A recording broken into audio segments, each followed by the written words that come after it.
keeping us. Fly without boarding pass. Couldn't catch me, I'll be moving fast. Call me a shooting star. Let 'em know who you are. Flying up in a bar. Wish on a star. Time to show 'em who's in charge. Call me a shooting star.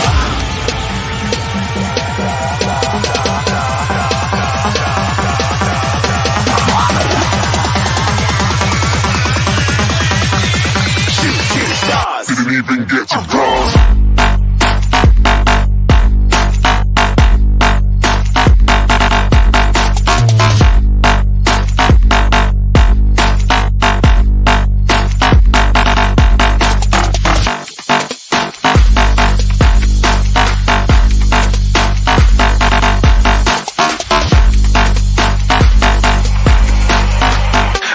I'm moving too far. Get to glass.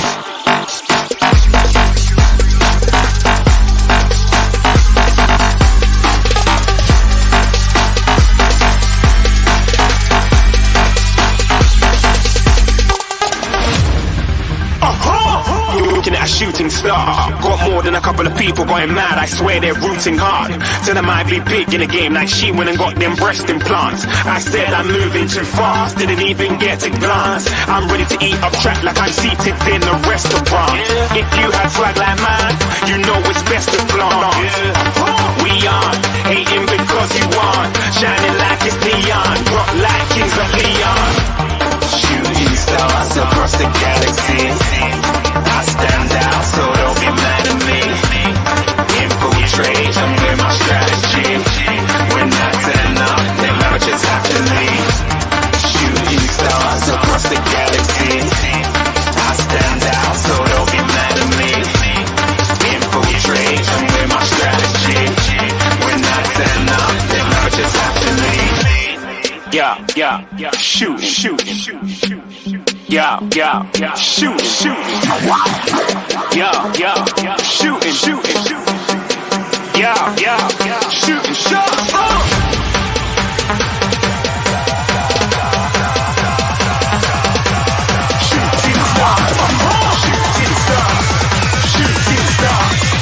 Shooting stars. Didn't even get to cross.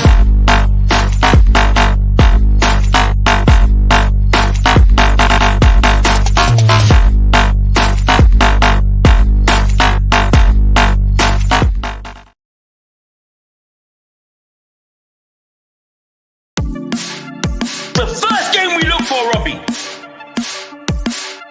Tottenham away.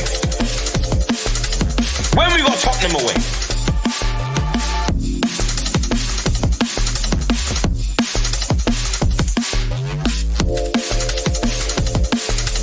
Tottenham away. When we got Tottenham away?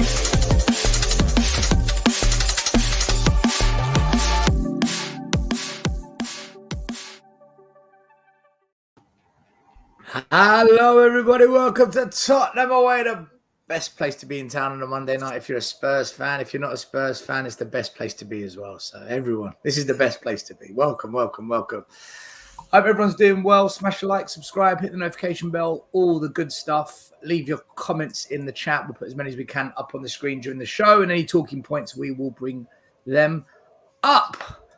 I'm back from sunny Cyprus, in the rain, in the cold. I want to go back. I don't want to be here. Other than that, how are you, JP? Yeah, all right, not too bad. Gutted you didn't take me, but anyways, we won't talk about that on live. Yeah, no, all right, not too bad. It's been a week without Spurs. In a way, I miss it. You obviously do miss watching them play and just the whole buzz around it and stuff. Even though results have been up and down and all that palaver, but like it's still that passion and that love you have, right? So you kind of miss it deep down. Didn't watch any football. Didn't watch the England games. I saw they got done by Greece and did all right against Finland, I think. So yeah, Brendan Johnson scored again, I heard. It's all around. It's been all right. It's been a nice, peaceful, restful week. I had a weird experience. So it was think 11 o'clock at night, because Cyprus is 2 hours ahead of the UK, something like that. And we were walking down the promenade, and there was a bar playing, showing the England game. One side of the bar were tourists, English fans, and the other side of the bar were the locals in Greece. Mate, scenes in that bar. Scenes in that bar. I'll tell you, it was funny to watch. But yeah, it was. England. They weren't very good, were they? They weren't good on the night. They deserved to lose it, I think. Didn't watch it. So. All right. Okay. Well, I saw bits of it, and yeah, England need a manager, a proper manager, I think. But anyway, Ian. Good evening. It's a nice Spurs Hawaii shirt you've got in the background. What's the story with that? What's the story? Came over yesterday from America. So yeah, I hope it brings us luck. Can we get a close up? Because there's people watching that might want to see. They might want to see a bit more of the action. It's quite nice, actually. If it was Spurs Hawaii. Yeah, I'm loving it. What about the back? Oh, wicked. Like it. Spurs Hawaii merch. Yeah. So when you planning on wearing that tomorrow? Well, I'm out with the boys tomorrow night, so I might wear it tomorrow. Down the high street. Well, they have three of the other four guys are all Spurs, so it might be worn under a sweater, but it'll bring a smile. Man, look at us. We're all jumping up. It's freezing. We're all jumping up. Big up to JP and Ian. Let's quickly say hello to everyone in the chat. We've got Tony in the house. Big up, Tony. Tom, William, big up to you. How are you doing? We've got Raymond, Scott M, Scorpions for life. How are you? John Norman, Huddersfield Town. Big up. We've got Robert Wilson, Nige, Pure, Coys, the Cottony Geezer, Baz, Sammy and the boys. Big up as always. Liam, Language Angels. We've got Alpesh. We've got George. We've got Dog Biscuit. What a name that is. Eugene's in the house. Mark Cook. Tom's in the house. JJ's in the house. Big up Huddersfield Town. 2 months channel member. Matt, jump on the show, mate. Where are you? Jump on. Graham's in the house. Big up to Graham. Yeah, Henry Graham. Thong TV, member for 18 months. Big up to you, Henry Thong. Scott's in the building. Not Scott M, but Scott Hynam. Got Marco, Rob Frank, Mari. Mari, where are you? Jump on the show as well. We've got Ricky. What a name. Osvaldo. I like that. 72. Jordan's in the house. Nikki, Totspur. Haz, where are you? Jump on as well. We've got Totspur, Danny M. Big up to everyone. Welcome. Good evening. Let's get cracking. So, Ian, let's start with you because you said you had someone's email phone keeps pinging off. Oh, sorry. Whether it's open. No, it's my phone. Oh, sorry. Let me. Is it you, Ian? Show. Yeah. It's been 8 minutes and already he's ruined the show. He's chucking us. There you go. Okay, that's better. Oh, yeah, Ian, so you said you had some stats or some facts you wanted to talk about. Yes, I think after a week of reflection after Brighton, just looked at the results, looked at the first half and second half performances. First half performances were 16 points out of 21. And by the time we finished the second half, we've lost 6 points of those 16. So the second half drop-off is quite measurable. It's quite a big drop-off. You cannot keep playing this high press at this pace for 90 minutes. And if you think about it, you go through the matches. Leicester first half, we were excellent. Second half was okay at the start, but there was a drop-off. Leicester came strong, got the equaliser, and if it hadn't been for Bentancur's injury, probably wouldn't have got the momentum back. Everton were just poor. That was sort of first half and second half. We won both 45s. Newcastle, again, for me, we lost. We shouldn't have lost. But the first half performance was far better than the second half.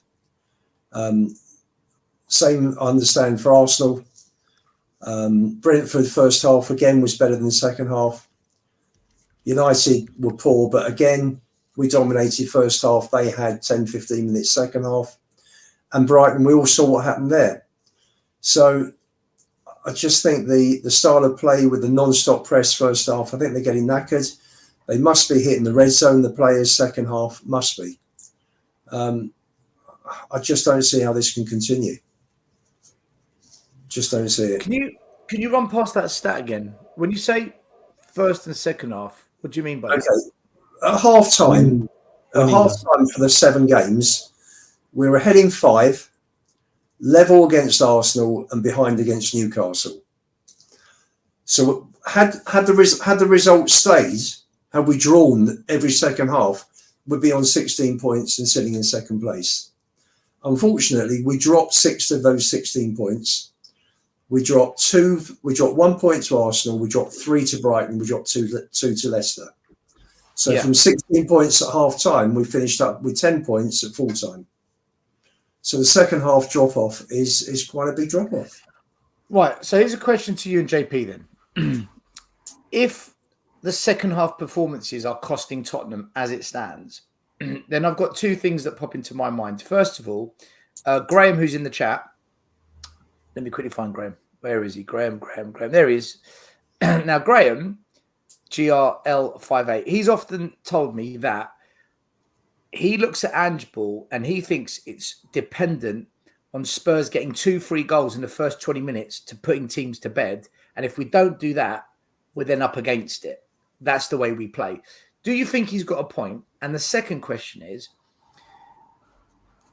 are managers looking at Spurs at halftime and saying, right, this is what we're going to do to counter what they do?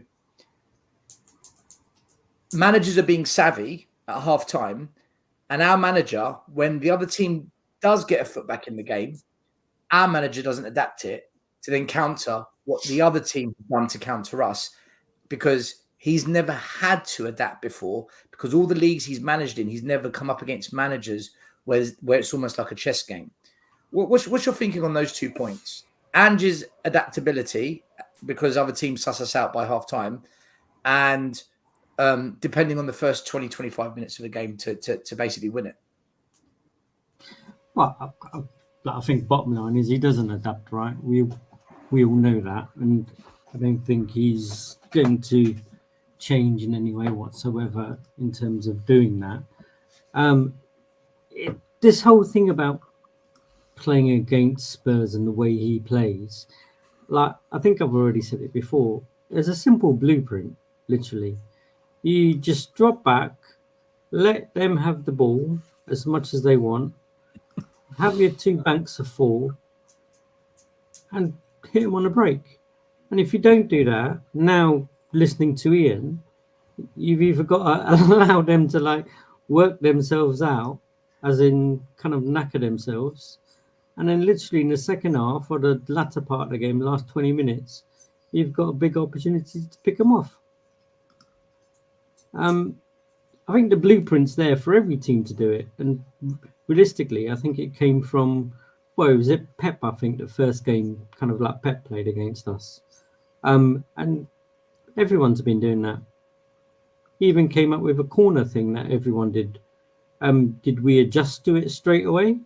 No, it took about 6, 7, 8 games for him to work out, let's help the keeper, like during corners and kind of like setups and things like that. So he struggles to adapt, definitely. Well, in fact, he doesn't adapt. His in-game management. He doesn't, does he? His in-game management's not there in any way whatsoever. He literally plays the way he wants to play, and you need super fit players to be able to do that. From it's 0 minutes to like almost 100 minutes these days, right? But it's tough and tight for them to carry on like that at that pace if they are going to be heckling up and down, left, right, and centre at 80 miles an hour, 90 miles an hour, like whatever it is. They're just tiring themselves out. Take the goals scored. Goals scored. First half 9, conceded 2. Second half, scored 5, conceded 6. Yeah, but is that because we're tired, or is that because the other team have adapted? Because Jordan here says, Alpesh says Graham is wrong because we were 2-0 up at the Amex. He says we just don't have enough players to come off the bench and win games. But I would counter that by saying, are we saying Brighton have got a better squad than Tottenham then? Because if they've got the players, they made changes. Are we saying that their squad is better than ours? Is that where we're at as a football club after spending almost £400 million? We'll take Brighton. I struggle to believe that. They had their best player out. If I'd have been managing... Pedro was missing for Brighton. I think they had 5 missing, didn't they? They had 5, yeah. We had Son and Richarlison. We had 2. Yeah. So if I'd have been manager at Brighton, I'd have just said to the guys, drop 5 or 10, first 10, 15 minutes, they're 2 down, they're at home, they can't play as badly, they are going to throw the kitchen sink at us. Step back, play compact, let's see out these 10 minutes, 15 minutes, then regroup, let's go again. But no, he just carries on playing the same way. I mean, can you imagine Pep or Arteta playing in that way, the way that he did at Brighton?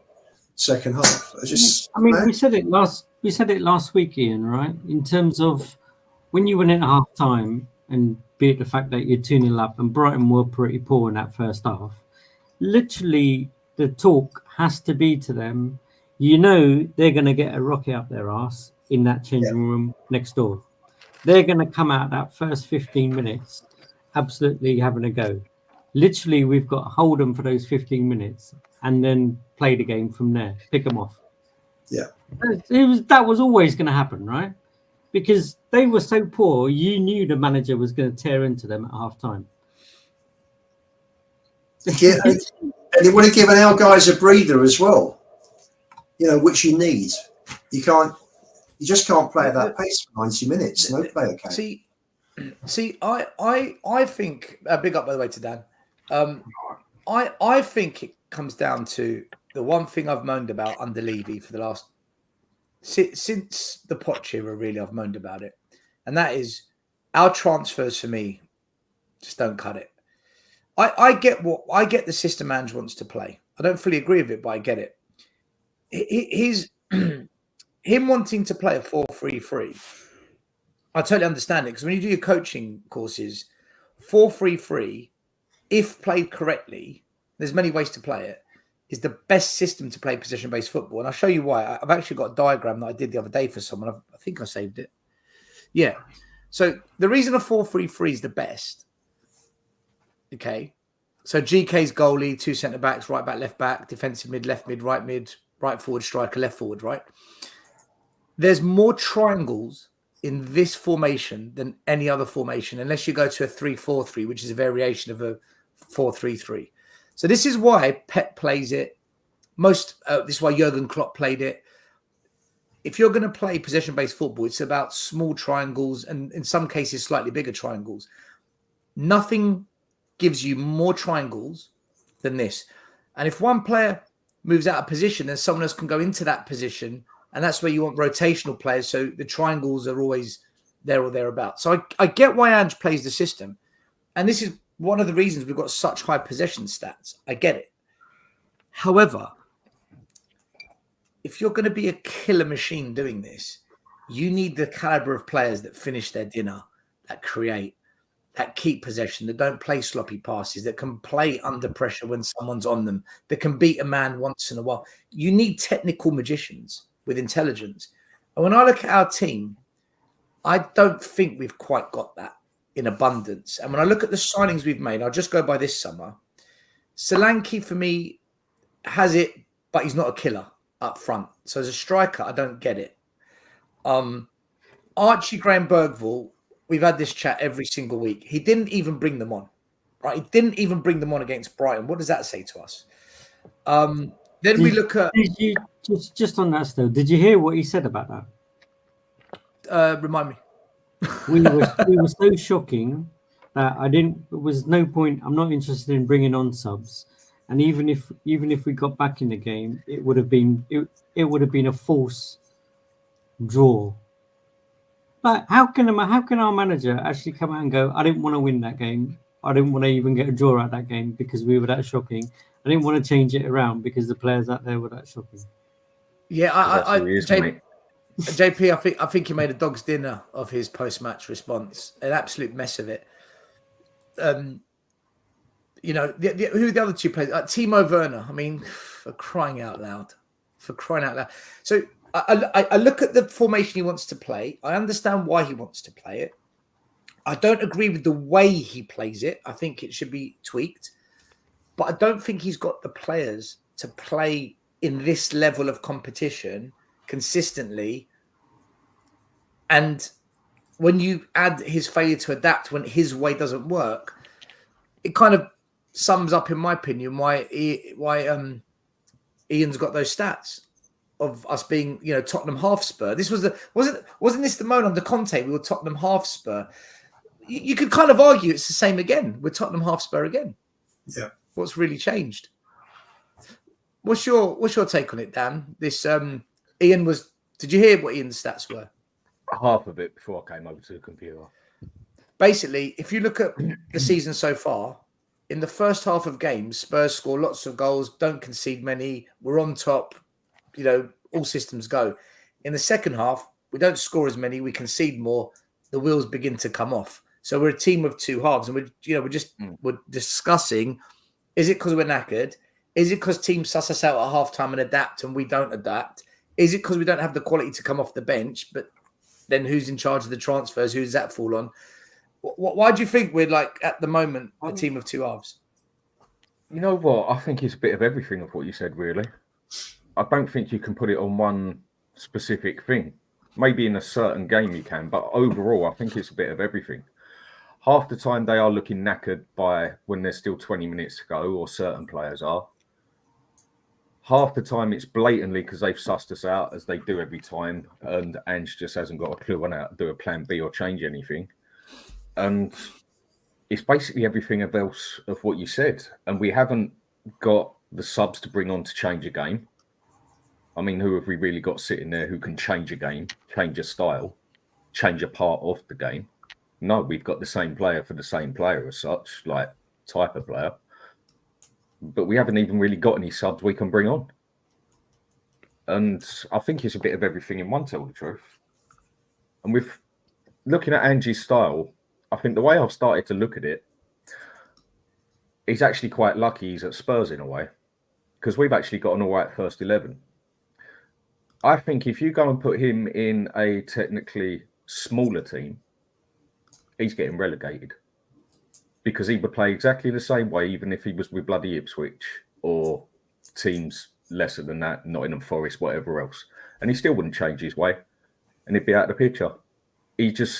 I've seen him tweak one or two little things, but after that last one, I think it's a bit of everything, mate, seriously. Well, I mean, after that Brighton game, we're ninth. The lowest number of points for 16 years since Juan de Ramos was manager. Played 7, won 3, lost 3, drawn 1. At the end of the day, this is the worst start we've had in 16 years. But here's the big question. Is this part of the rebuild process? Is this part of the journey to get to where we want to be?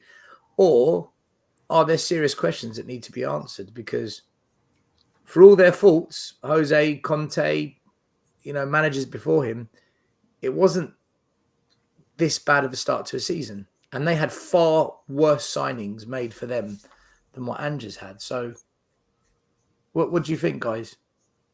If they came out and actually said it, if the manager actually came out and said also, do you know what, it's a big project, it's going to take us a while, we're on a path, we're on a journey, all of that good stuff, you would understand it, right?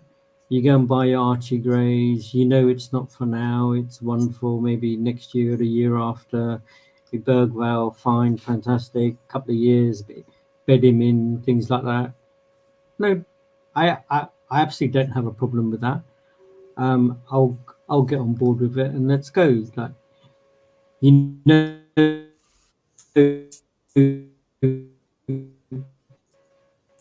personally, I think that is what it is, right?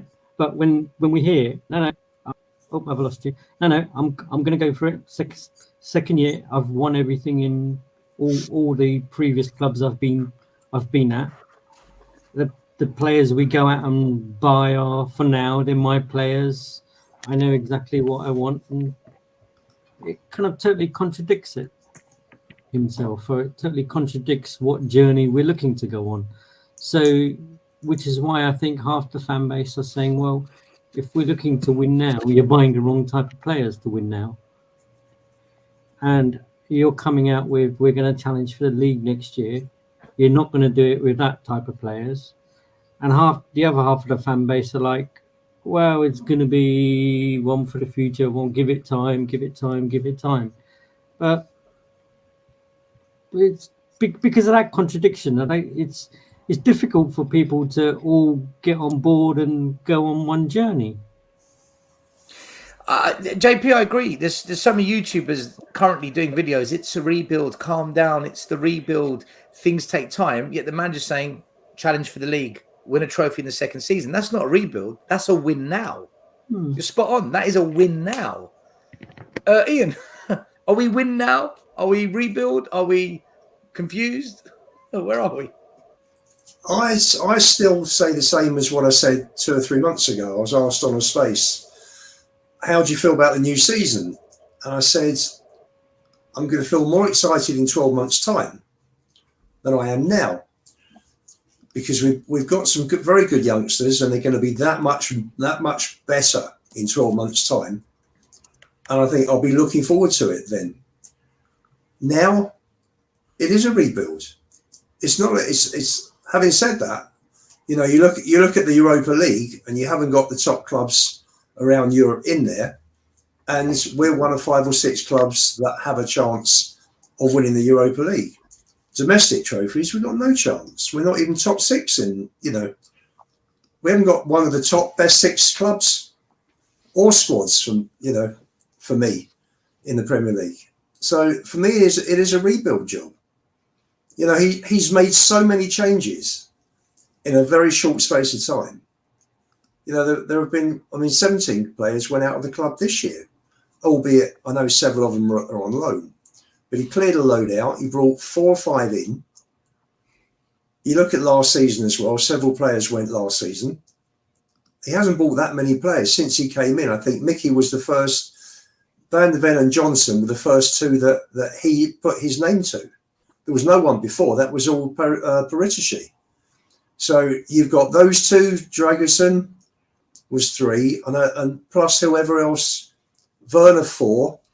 Plus the 4 or 5 kids in the summer. So he's brought 9 in, or will be 9 when the Korean boy comes in, and he's got rid of God knows about 20 in total. When you consider people like Lloris and Kane and Winks and so on, it's for me it's a rebuild job.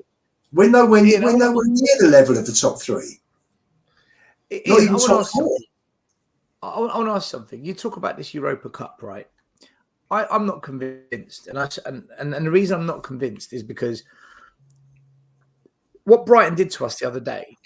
I feel there's enough teams in that European tournament that can do exactly the same to us. Just when we think we're about to go through, just when we think we're on the brink, some Italian, German, Portuguese manager just turns it on its head, and we freeze.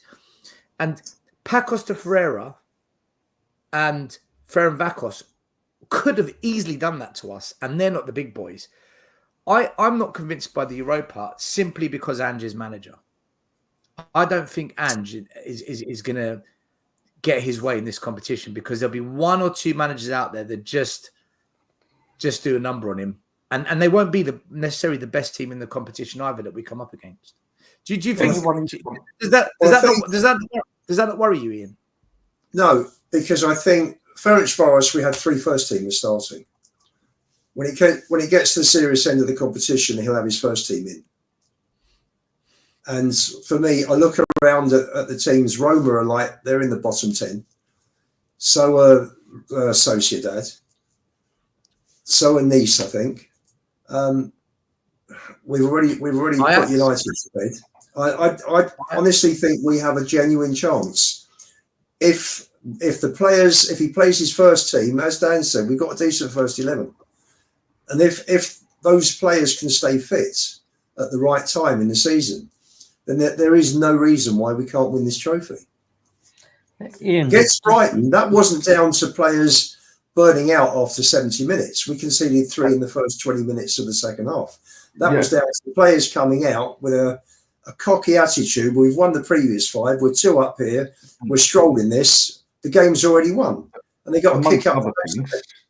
Sorry? Yeah, and they also had a worthless manager standing there who didn't change anything to 78 minutes. Didn't have a clue what to do after we went 2-1, 2-all, 3-2, and then still stood there just shaking his head. That's got to be one of the worst man management I've seen in a game in the second half. That is where a good manager sees, right, it's going wrong. I've got to change a couple of things. He's done absolutely nothing. And again, he's just proved a lot of people right. People bragging on, we won 5 games. Great. 3 of them we should have absolutely destroyed anyway. 1 of them we nearly got totally schooled on by Coventry, and 2 of them against teams that are in the bottom 30 of winning the Europa. 1 of them is one we should be winning. 3 points at Old Trafford is good any time of the week, even though it's the worst Man U team. And then we go and play a Brighton team that's lost quite a few of their good players and also had about 4 players missing. Second half, the manager just changed a couple of little things, focused on the far left where we was getting cooked anyway, and totally destroyed us. And our manager done nothing, absolutely nothing. And to me, this just proves again that he's never managed in big football. He has never managed in a big league. He doesn't know what to do when it twists against him. He's used to going in every small league, and his way works. I could go to Celtic and do that Steven Gerrard went over and done it with Rangers, for God's sake. It is not a hard league if you're Rangers or Celtic. Dan, in Europe, if he comes against a manager that has got half a clue, he's going to get smashed again. Has he actually beat a manager who's actually got half a tactic on their head yet? He beat Unai Emery last year. He beat Unai Emery. That's one. He took Australia to the last 16 of the World Cup, didn't he? So, well, do you think Ange was the best manager in the leagues that he's been in? So in Scotland at the time, he was the best manager there. He was the best manager in Asia. He was the best manager in Australia. But I think he had the best players still. I think he had the best players. And because he had the best players, he could play that system and they'd always score more than the opposition in most of the matches. Did he have the best players with the Australian youth team or the Australian national team? I don't think so. I think, because I'm giving him a bit of credit here. I think, Ian, you're right. He must have had some good players in that league as well, of course. I think he's actually I think he was one of the best managers in the leagues he's managed. Now he's in a league where he's what? Top 6, top 10 best manager? In our league? In the Premier League, yeah. I'm not even sure he's top 10 in the Premier League. Well, we finished 5th last year. He can't be bottom 10. Yeah, but come on, if you go and work it out, 5th place, you look at how many other teams were playing absolutely shocking. All right, 5th place, fair play. But then the other way you can also turn that is any half-decent manager would have easily had us in 4th place. It was purely down to his stubbornness and that he wouldn't change until 5 games to go, that we lost on about 10 or 12 games and could have easily finished 4th. You can spin that both sides. Yeah, but you could also say he's the reason we got into Europe again and finished above a number of teams. I don't games and all of that good stuff, right? Yeah, I think Ange is a top 6, 7, 8 manager in the Premier League right now. I think that's kind of where he's at. That's where I think. I mean, because saying that though, our record against the top 10 is diabolical. You know that. I was going to say. Whenever we come up against the top 10 team, he's awful. Yeah, he gets scolded every time, and it's exactly the same way every time. I think he's actually got to that point where he might pick up one or two little things like I see him do, but he's just not going to do anything in particular because I think he's already past it in the learning stage. We all know the older you get, the harder it is to learn, unless you're very unique at what you're doing, and he's definitely not. I just think he's so set on a way of doing it. Does he even know any other way? I've gone back to questioning that again after the last game. I just don't know where I stand with him. But that kind of job, though, Dan, you have to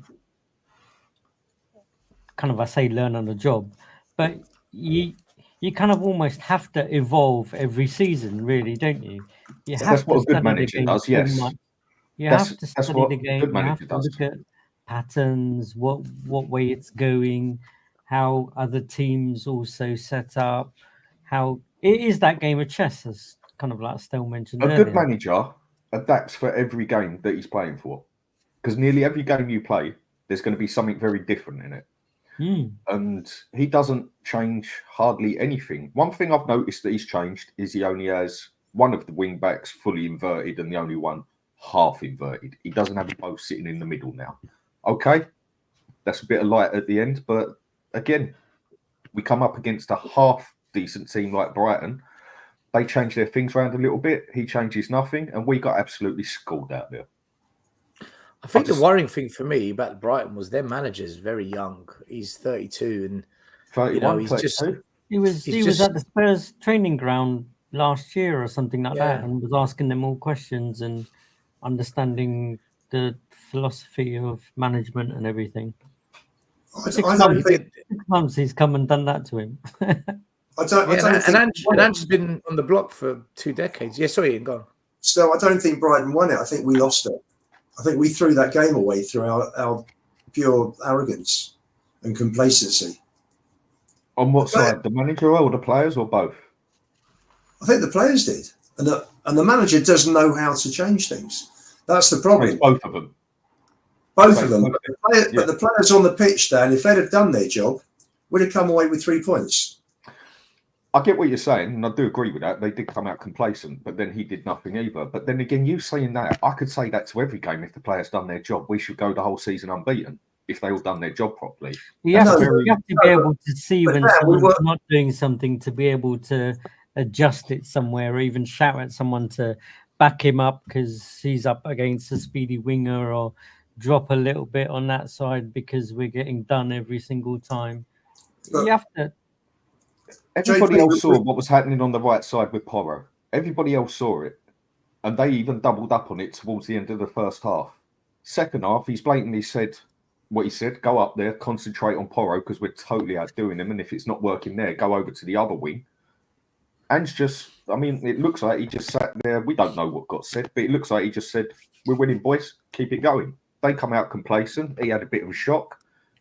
He didn't adapt. He didn't change nothing. And then goes and brings on defensive players when he wants to score a goal at 78 minutes. To me, that just shows the lack of quality he has actually got. When it's looking good, it looks good. But when it's looking bad, it looks very bad. There's no in between. He doesn't seem to be able to weigh it up. This is what I keep telling people. I know people don't like defensive football, but in every match you play, whether it's for 5 minutes, 2 minutes, or 20 minutes, or most of the game, you've got to know when you've got to sit back and defend. Like we did against Man U. We actually defended that quite well when they came onto us for 10, 15 minutes and then brought it back on them. Against Brighton, we just kept playing gung-ho and he changed nothing and we got done for it. When you know a certain player is not doing right or he's getting cooked on the right-hand side, Johnson should have come off and he should have swapped a couple of things round and said, right, come back, double up, give him a bit of support. Nothing of salt on the other side. It was just all gung-ho forward again. That is down to the manager. So I think the game was very 50-50. I agree, the players got complacent. I've got a quick super chat from John Lee who says, I need a European trophy now. I think the club and Ange and the fans need it as well, because if that is our best chance, everyone needs it. Thank you for the super chat. Yeah, look, we're getting to that stage where it's almost 10 games into the season. We said we would kind of size it up after 10 games. And currently, look, league table, don't lie. We're 9th. and we've lost the most amount of games out of all the top 10 teams. Most teams in the top 10 have lost 1 game. Fulham have lost 2. We've lost 3. So, there is an issue there in terms of either not scoring enough goals or conceding too many goals. Probably a bit of both in certain games. Where do you think most attention is needed for the team right now? Is it attack? Is it midfield? Is it defense? Is it the goalie? Well, the goalie's part of defense. What part of the field do you think is of most concern to you guys? The manager. Well, yeah, he's got to fix it, right? Of course. The bench and the dugout.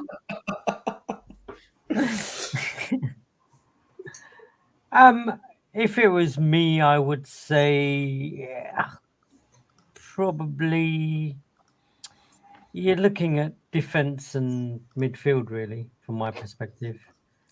Not to say that again, you would pick out of. We've got Romero, we've got Van der Ven, we've got Porro, and we've got Udogie, right? Udogie is going through a bit of a dodgy time, but he had that injury, he's kind of had fits and starts of coming back, right? But he's not up to speed. But it's almost as if we don't have anyone really to be able to cover for him or give him a rest or give him 45 minutes to take him off. Yeah, all right, he's putting Spence there, and Spence kind of like since he's come on has kind of done all right. But he doesn't really have a proper left wing back there to be able to justify that, right?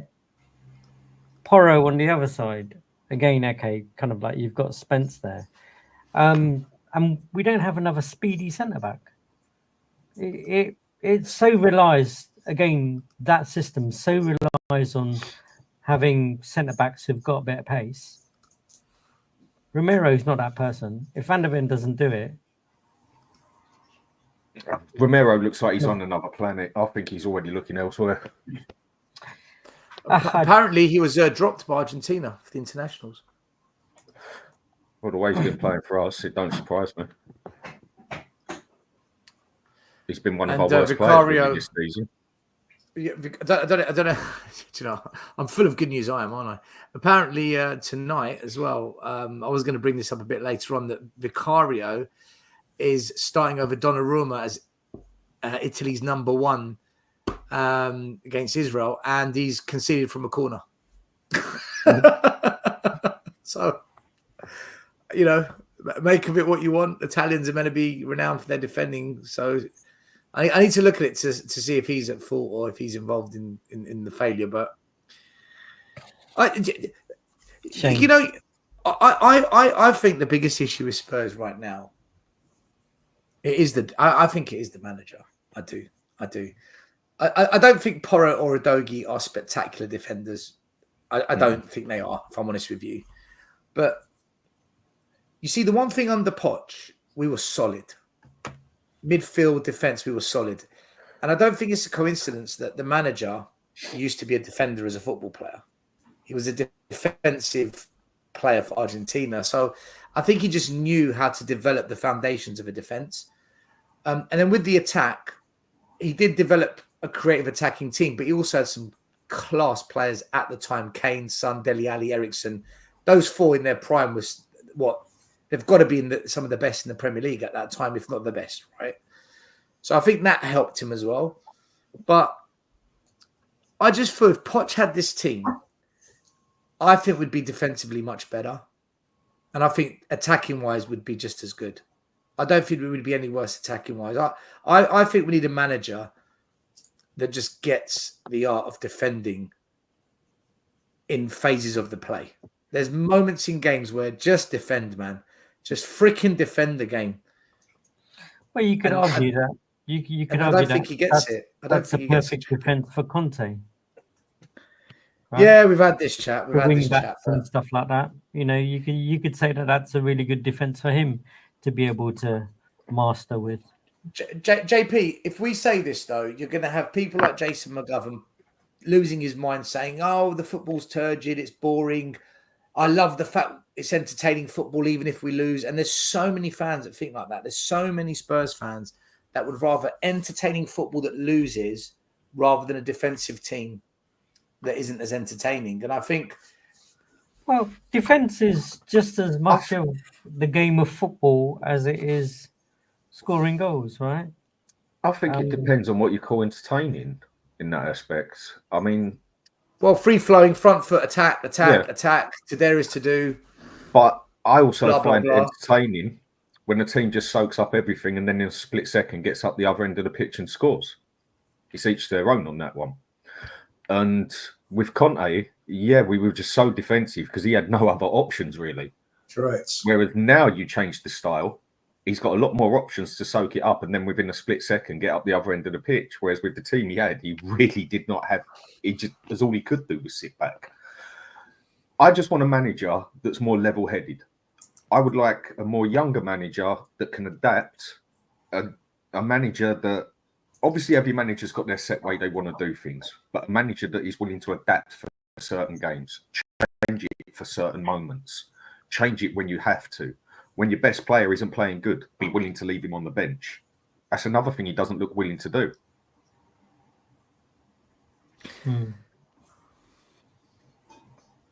And we was need the a manager that can defender adapt.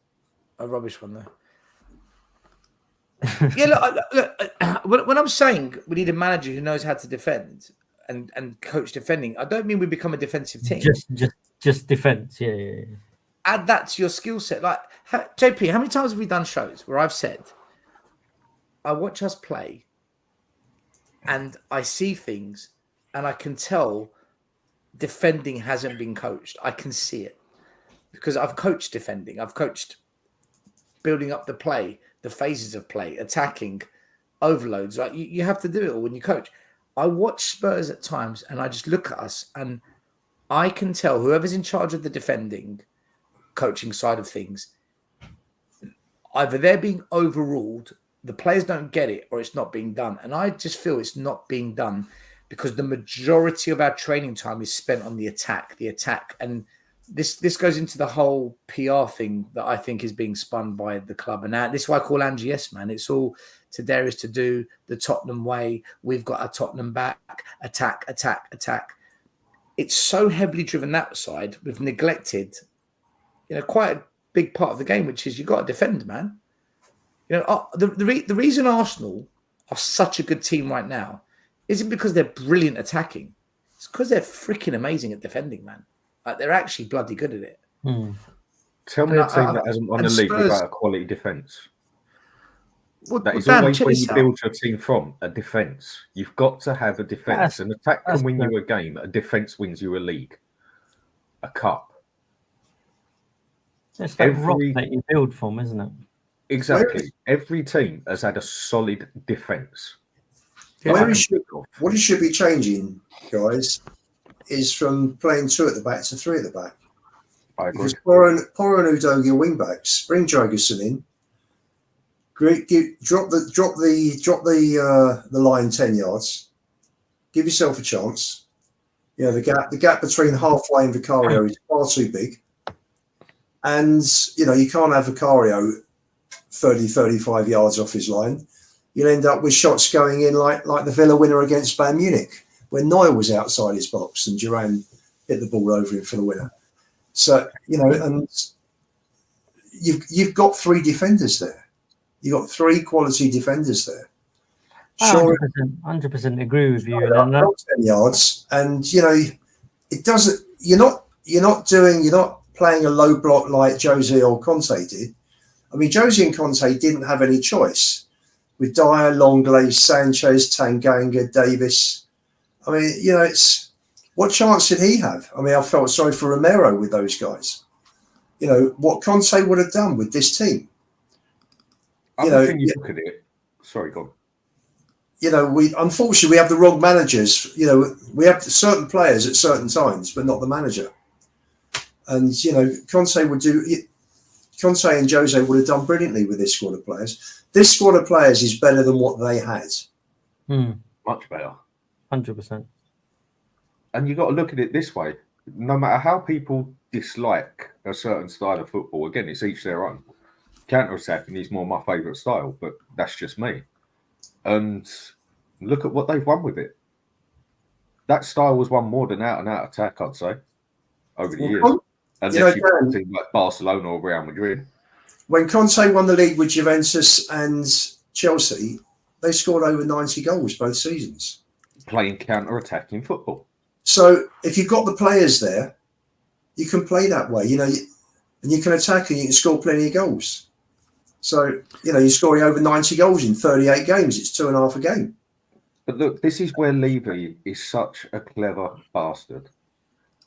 Again, I said Ange had the easiest job a manager's ever had by winning the fan base over. Just kick the ball forward. And he's still got the easiest job ever on keeping, I'd say, 3/4 of the fan base. Just keep kicking the ball forward, keep playing attacking football. Doesn't matter whether we win or lose. It looks good. We're playing attacking football. And you'll still see a majority of Spurs fans saying, yeah, but I want to see good football. I want to see attacking football. Oh, if we lost, at least we was playing attacking football. He's still got the majority of the fan base behind him just because he seems to play attacking football. I don't get that. Oh, it's easy to get. That's how simple a lot of Spurs supporters are to win over. After what we've been through the defensive football, and people just wanted to see out-and-out attack. A lot of people look at it as more exciting. But I'm more of one who I'd rather win something. Win. Not just... Where does this whole thing... Where's this whole narrative about Conte and defensive football come from? I think it's literally because he had those. It's because he had those players, right? He literally played quite deep. We at times we did have about 8 people at the edge of our box.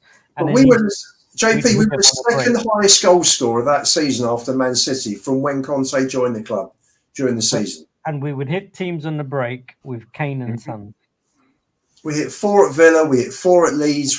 We hit Everton for 5. I mean, we're scoring for fun under Conte in that season. Kulusevski was superb. So was Bentancur. I don't get this whole negative thing. And do you know what? We finished 4th that season. We won 5-0 at Norwich to finish off the season. We were 4th when Conte had his rant. And what Conte said was 100% correct. And the fan base should have all got behind that rant at the time. Couldn't believe it.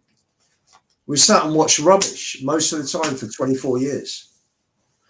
I want to bring up this from God's Beats. He says, it's not coaching players are making decisions. Stel, you can't say what you don't know. Sorry.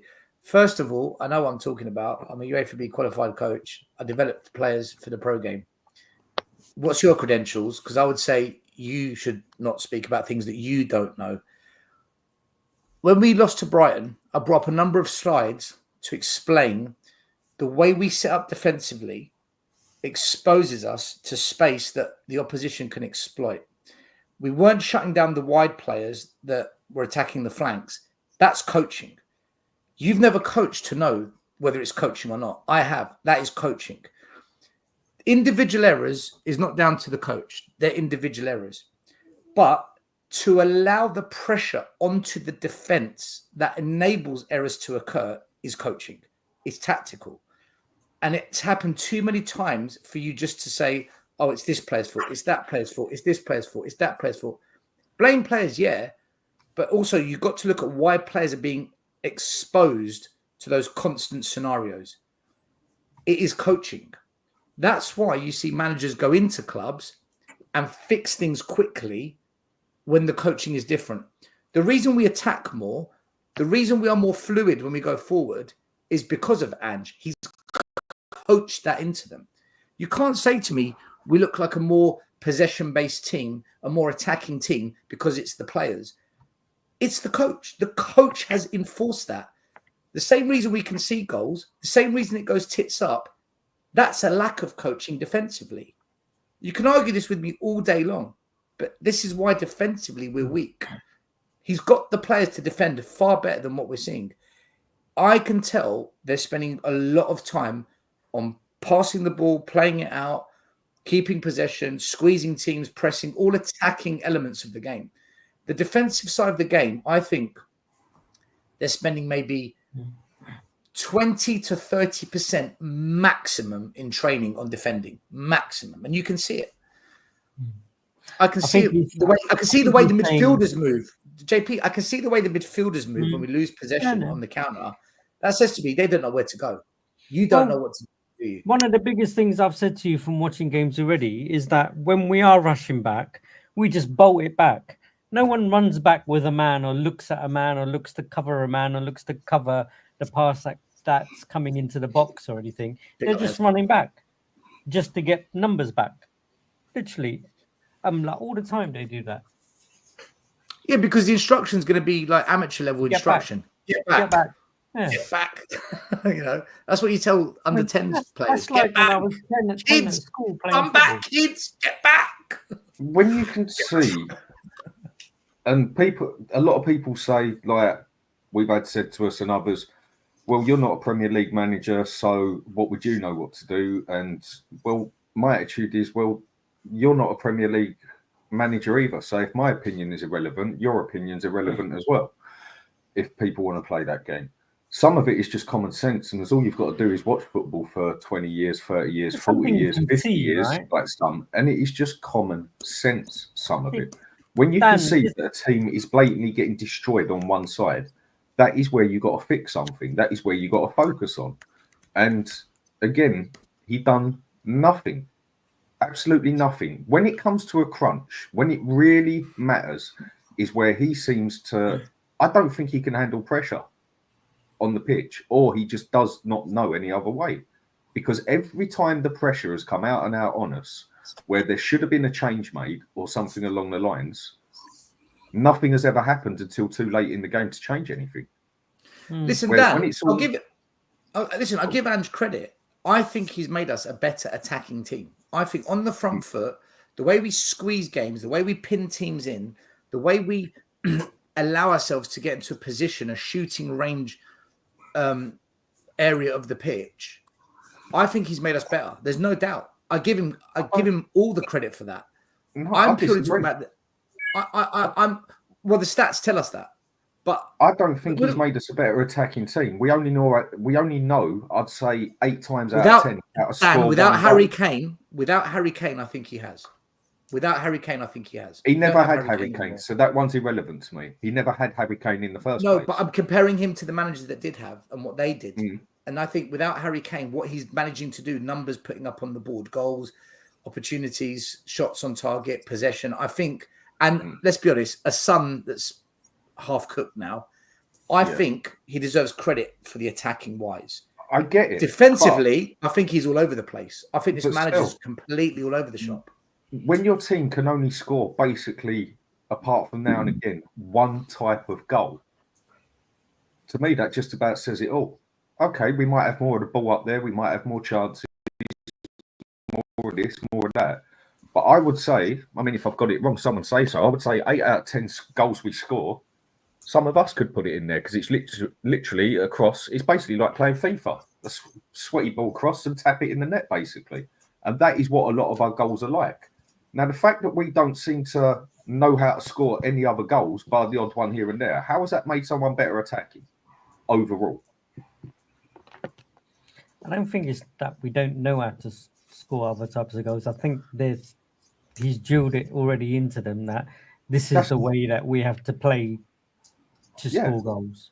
That's what I'm saying. So we can only score one type this of goal season, majority. So I think what Dan's saying is that there's no variation in the goals, which is going to cost us because we can't keep scoring the same kind of goal every game against the same team. We're not playing the same team every game anyway. So in certain circumstances where you need like a goal from outside the box, which we scored probably 1 in like 2 years, or like a different kind of goal with a cross ball with a header or something just different, we don't have the, like you said, they've been drilled to do one thing. So they don't have the capability, especially we're talking about young players here most of the time. We're not talking about experienced players. Okay, bearing in mind we signed a bunch of youngsters in. Yeah, they in fact probably need more coaching than if we signed senior players that we know will just walk into the team. So for me, the onus is more on Ange, even more to do this kind of stuff rather than rely on the players' common sense to do it. Because let me just throw this at you. I'm looking at the league table. Tottenham have only been outscored by City and Chelsea. Arsenal are only 1 goal ahead of us. We're ahead of Liverpool. We're ahead of Aston Villa, Newcastle, Brighton. All the top teams, we are the 4th best attacking team in the league, right? So this is the kind of stats back it up. Defensively, though, we are the 2nd worst in the top 10. We are worse than everyone except for Brighton, who have conceded 10. We've scored 8. So, but we basically play with 2 at the back, though. Still, pretty much. Oh, listen, there's lots of reasons for it. There's no doubt. What so if we weren't scoring like Ange's getting it right. I'm quite worried, to be honest. If we have like 8 people forward, what I'm saying is Ange's getting it right in the attack. I don't think we've got an issue there. I think we're actually doing quite well. I think defensively, and there's lots of reasons why. Defensively, he's an amateur.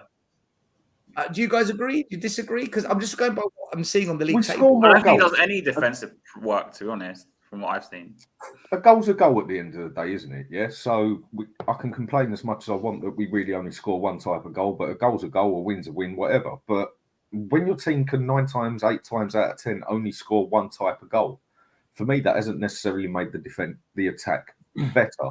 But if we're scoring more goals, you can say it has made it better. But the defence-wise is something I've said from after his 14th, 15th game. He just doesn't focus on it in any way. And with just leaving 2 at the back so far pushed up, if he would just play with an out-and-out DM with it so they can come back and cover the 2, or they can even make it 3 at the back when it's needed, it could make a big difference. I think a lot of us and a lot of other people can see, even people that love him off, I don't think he's actually got to make major changes to get this to work properly. I really don't think he has. This could work well with his style if he would just focus on that you do have to defend in a game as well. It's like, it's all good when you're a boxer or a UFC fighter or whatever, when you can knock anyone out in one punch, but you miss those 2 or 3 swings. That takes half your stamina away because you didn't connect with it. And if you don't defend yourself, next thing you know, you get a kick or a punch up the jaw and you're out cold. And that is literally what happens to us. Well, you got a point there, and it goes back to what Ian said, because Norodov, who's a viewer of the show, he just sent me something that was on Twitter. I'm not on Twitter anymore. But what it basically shows is Spurs' pressing intensity from the last 3 league games, the drop-off happens pretty much at the same time of every game. So against Brentford, our pressing dropped off around about the 46, about 31 to 45 minutes as a massive drop-off, and it kept declining the whole game. It happened the exact same time against Man United, and you can see a massive drop-off against Brighton, this huge dip quite early on in the game after about 15, 20 minutes. So that kind of goes by with what you were saying, Ian. It's like not even lasting a half. Well, yeah, like we've just before, as we approach halfway of the first half, the pressing just it goes off a cliff. So, Ian, that tweet, I'll bring it back up again so people can see it. This is first half, is it? Yeah. So if you look at the first picture on the left, that's Tottenham v Brentford. Tottenham is in the blue.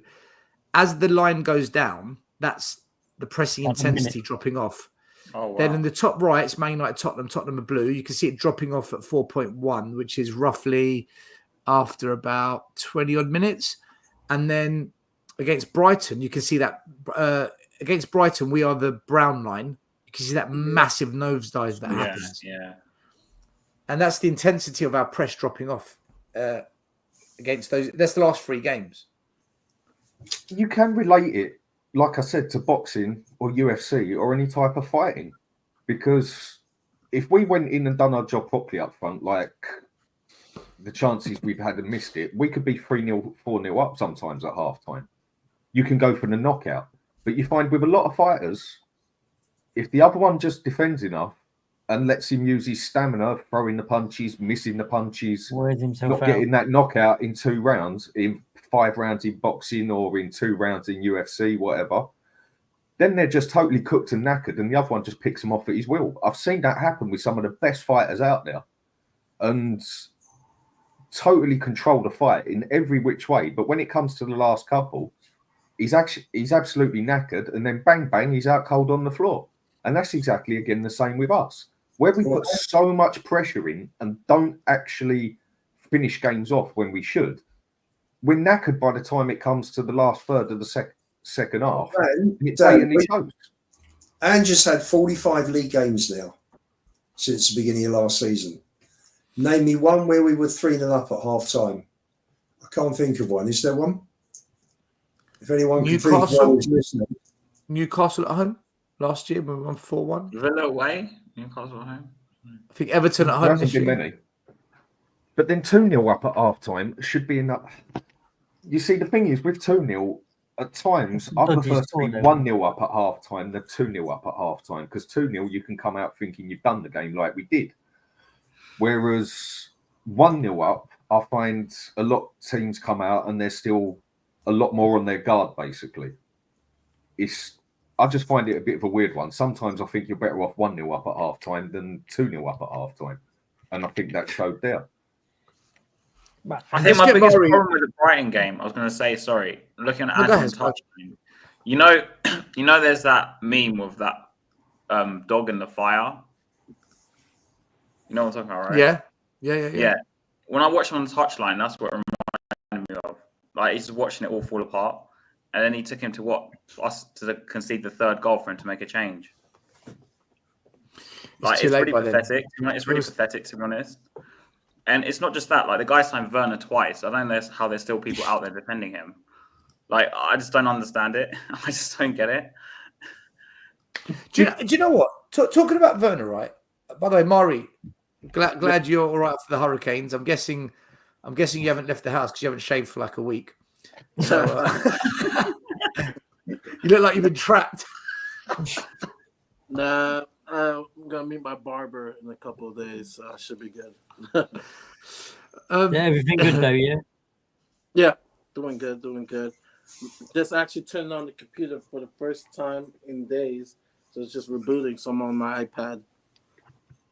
Bloody hell, man. We don't get those kind of hurricanes here, so we don't even know what it's like. It must be pretty frightening.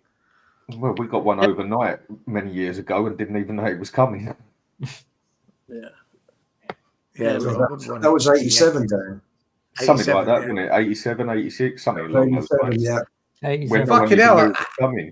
Hasper wasn't even born. Yeah.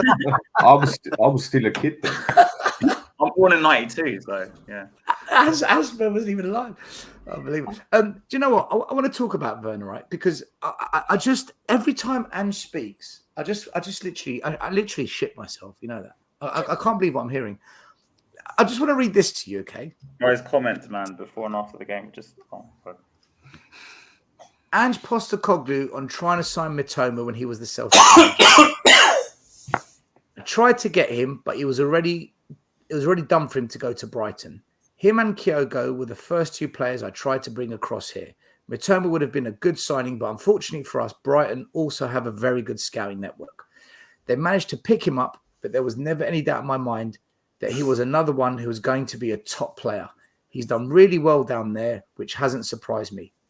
Brighton went 2-0 down during the first half, but this Japanese superstar, who was Brighton's brightest spark and an amazing key player, helped his team to beat Spurs on Sunday. So he's saying that he knows the player, he liked him, he wanted him at Celtic, he knew he was a threat against Spurs. So I've got two questions that I don't understand, right? He was the standout player. Even in the first half, when Spurs were running right on Brighton, he still got into us. He was the only one that was creating and doing anything for Brighton, okay? So Ange knows he's good. Ange wanted him. Why didn't you double up on him? And secondly, if that's the level of player you know that you want, Ange, why the fuck have you brought this guy back to Spurs? I don't get it, man. I just feel like he's trolling me now. You're talking about how good he is and you identified him. How did you identify Werner for Spurs? What happened? It goes back. It goes back to the ultimate question: do we really back our managers? Right? I was watching a Saba show a couple hours ago, where they had this Arsenal fan, and he had to go over the players that were brought in for Jose and Conte, right? Not quality, right? And so you think, okay, is Ange a yes man? If he really wanted Matoma, right? And Brighton, they're a selling club. When it comes down to it, they're a selling club. Hey, Daniel Levy and the board, I want Matoma. I want Matoma. If you're going to spend, over 50 mil on a player, it's Matoma. Let that be my signature signing, right? No, instead, Brendan Johnson, Olderberg, Gray, in regards of that price tag, right? Where Matoma would have been an excellent player for the Ange system, let alone, right? It also hit that Asian market, Commercial value. Harry, so it's. do you think that if we wouldn't have gone and wasted our money on a player like Archie Gray and Odebert that come to 65 million, I think we could have, and also get Timo Werner in there on 160, 170 a week. That would have easily got Matoma, I personally think. And he knew Matoma was that good, why didn't he do that? Why did he go for players that will never even see a game? Yeah, to finish off, I just think it's more like he knocks on the door. Hey, Daniel, can we get this guy, Matoma, of Daniel looks? Oh, he's 26, right? Because Matoma, I think, is 25, 26. Oh, he's a little bit older. No, get someone that's younger and basically Daniel closes the door. I can imagine that's the conversation. If he really, really wanted him, he could have put some pressure. But as we are finding out that Ange is more of a yes man, oh yeah, we can take this player. I could turn this player into a player. So that's why when I read these reports, I don't believe it. It's just more of dog and pony show, just to show, oh yeah, I rate this player, but did you really want that player? Did you really turn up the heat for that player? I think he wanted Werner. I personally did, because otherwise he wouldn't have gone for him for the second actually, time. See, just really quickly still, and that Angus makes a point there. When he didn't get Matoma at Celtic, he went and got that Jota, and he was pretty good at Celtic, if I remember. And I don't know why Spurs didn't go and get him, because he ended up going to bloody. JP, the problem is by the time he's gone to Brighton, it's too late. They don't sell anybody unless they've got a year left on their contract, like Basuma. They get 60 million plus. And our owners are never going to spend 60 million on a winger. Why not? In a million years. We spent 50 million on Johnson. Yeah. 60 million on Richarlison. 60 million on Solanke. Richarlison was a lot less.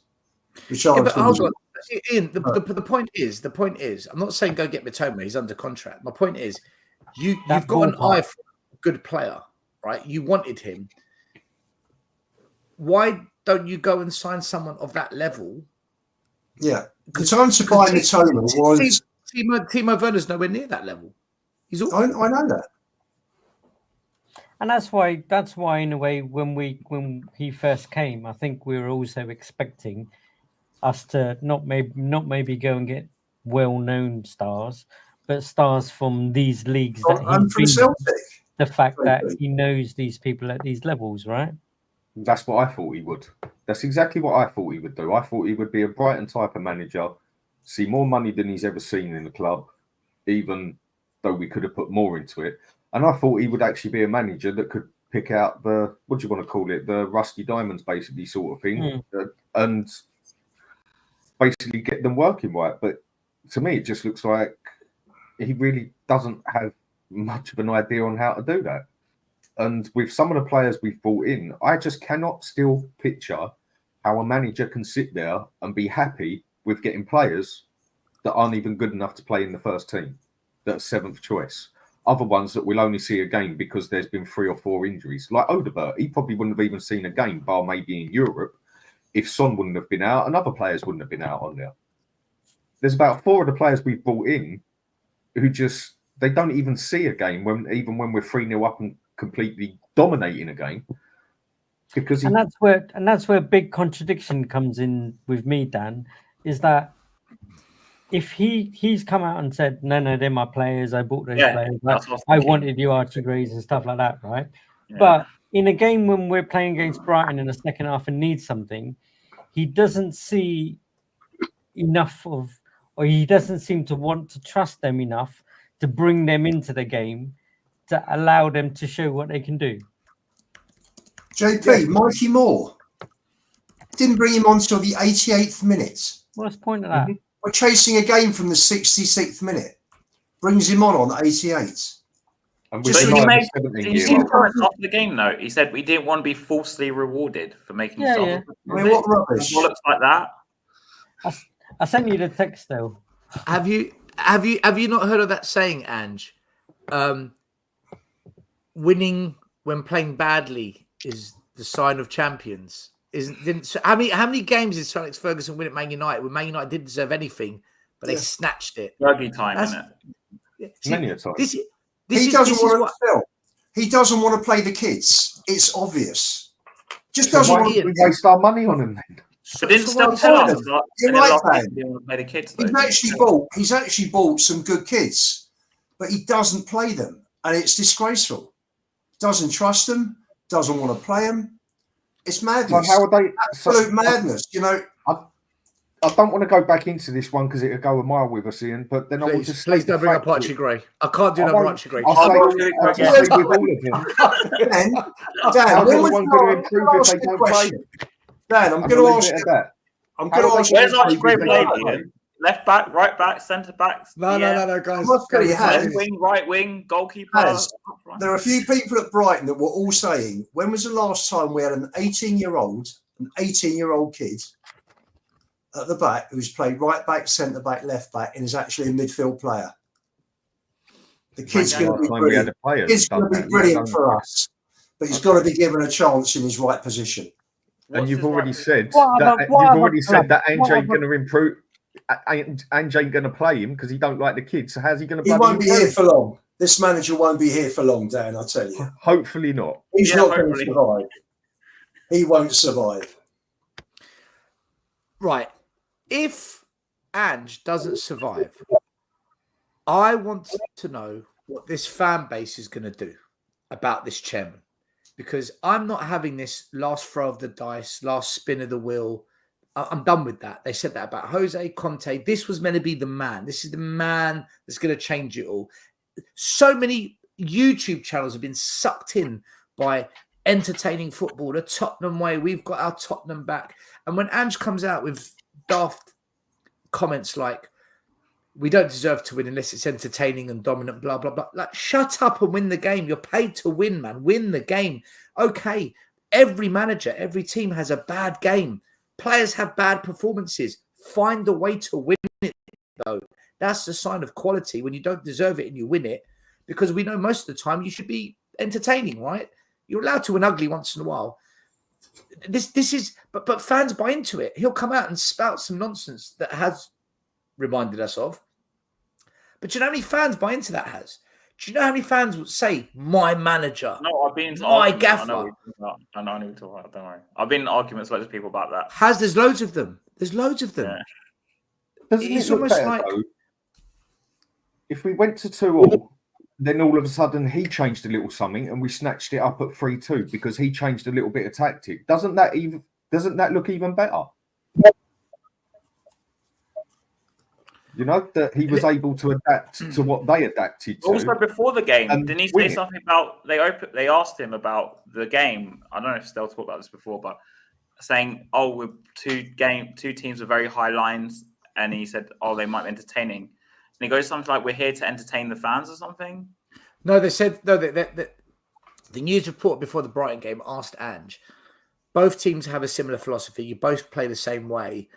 How do you plan to control the game, given that they play just like you? And he said, we don't plan to control. He said we entertain fans or something. Was it? Because let's just leave it open and entertain everyone. Yeah, my manager. My manager.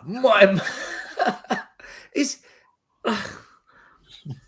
Just can't he just say, great question, wait and find out. You'll see our plan on the day.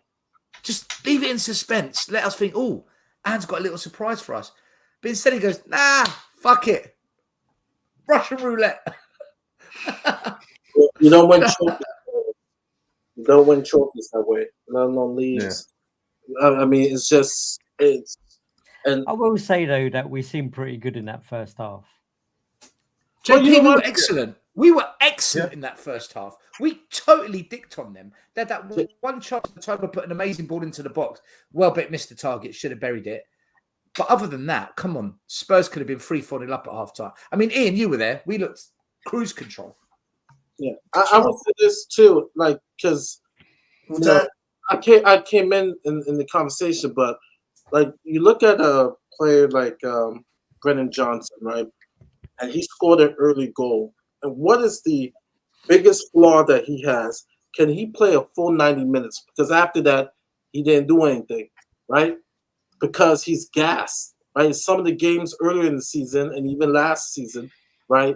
And we were saying that maybe he'll be a good super sub because he could play those 45 minutes because he looked, gassed by the end of the game because of the intensity. Our team, can our team handle 90 minutes of high octave football? And I'm saying no. And that's why we have those good spells, like the first 30 minutes, and then the rest of the game, we do nothing. But it's because I don't think our team is fit for that type of football, let alone who can be fit for that.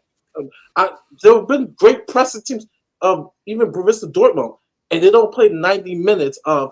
You have to have a time where you just, hey, let's get conservative, let's get back, especially if you're up by 2 goals. But Murray, we all knew. I'm not qualified professional manager, but I knew Brighton will come out the traps in the first 10, 15 minutes. It's not rocket science. Like, it's not anything incredible to work out. Like, he should have known. And I've seen other managers do things where they drop off a few yards as soon as the second half starts because they know the other team's going to come at them. I mean, Arsenal did that against us loads of times. But he went out there, go on, fuck it, guys. Just carry on. We're doing what we were doing. And then Brian just shocked him. Like he was shell-shocked on the touchline, honestly. Yeah, but in the first half, they was already attacking down the left-hand side. I just wanted to bring back Ian because, Ian, you're at the game. First half, look, on TV, Spurs looked like they were absolutely pulling Brighton apart. You were there. I just thought it was a continuation of Old Trafford.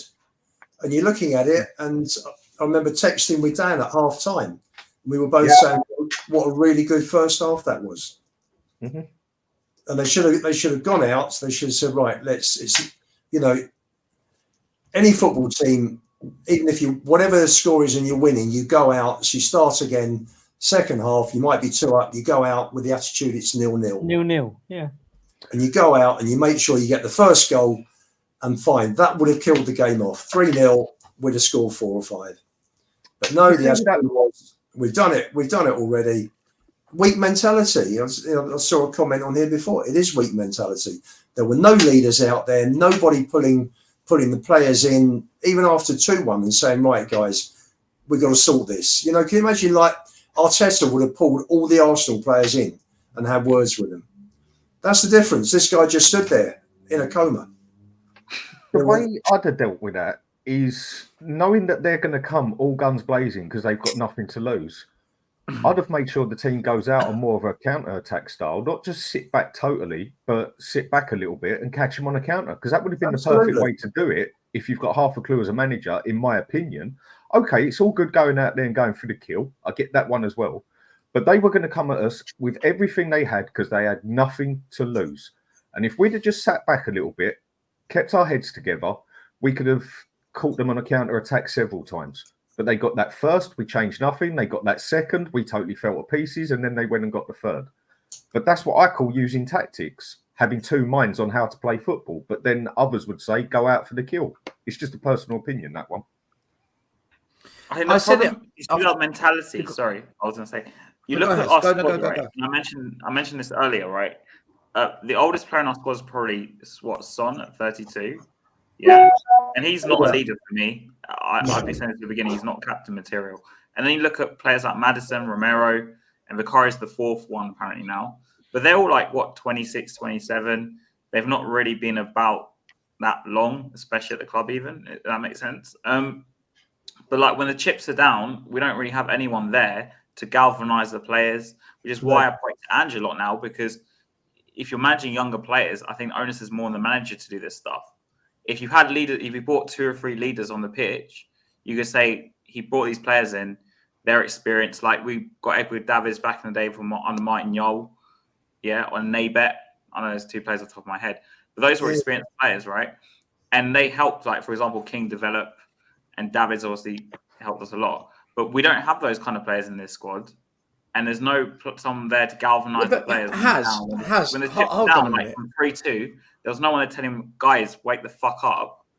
Like, hold on a minute, right? See, this is where I was going to say pull my hair out, but I haven't got it to pull out. This is where I pull my remaining eyebrows out. Oh, okay. Cool. Last season, when Ange joined as manager, Son was captain, Maddison was vice captain, Romero was vice captain, and it was the leadership team. Oh, Ange is clever. He's got one up front, one in the middle, one at the back. He's got a leadership team, and everyone was praising it. Brilliant. What's happened to that then? What, they've all just suddenly don't know how to be leaders? For me, I don't think it's so much about leaders on the pitch. It's the manager that needs to direct the leaders. Every leader has a mentor or someone they look to. And when you've got your manager, as Ian said, standing there like a statue, or someone in the comments just said an Egyptian mummy, standing there on the sidelines, it's his job to galvanize them. It's his job to change it, to get a tune out of them. If you can see it's not working, you've got to change it. You've got to solidify your team. And he could have. There's a few things he could have done. He didn't do any of it. So you go, Murray. No, I was just gonna say, there's this. I was watching one of the channels. I was actually watching about the old Milan teams, and I'll say this in regards to leadership. The leaders that are on the pitch are an extension of their head coach, the extension of the manager. You watch a video, you see, even when they don't like each other, because you hear Roy Keane, didn't like Sir Alex, they had their tiffs, but still, he was an extension on the field of what Fergie wanted. You look at Puyol with Pep, extension on the field. Xavi, like these players were an extension of their manager. We have not had this for years in our club. We have not had that for years, and so it's a huge problem. When you see an example of that, and then you look at our squad. I'm talking about for years. I'm including Harry Kane and Son, where we will have leads, and once the other team starts coming back, our heads are down. Kane, Son, whoever that's on our team. I even did one of my last episodes of my old channel was on the mentality of Spurs, where Poch to Conte just ripped a new one about this team, about our team, our club.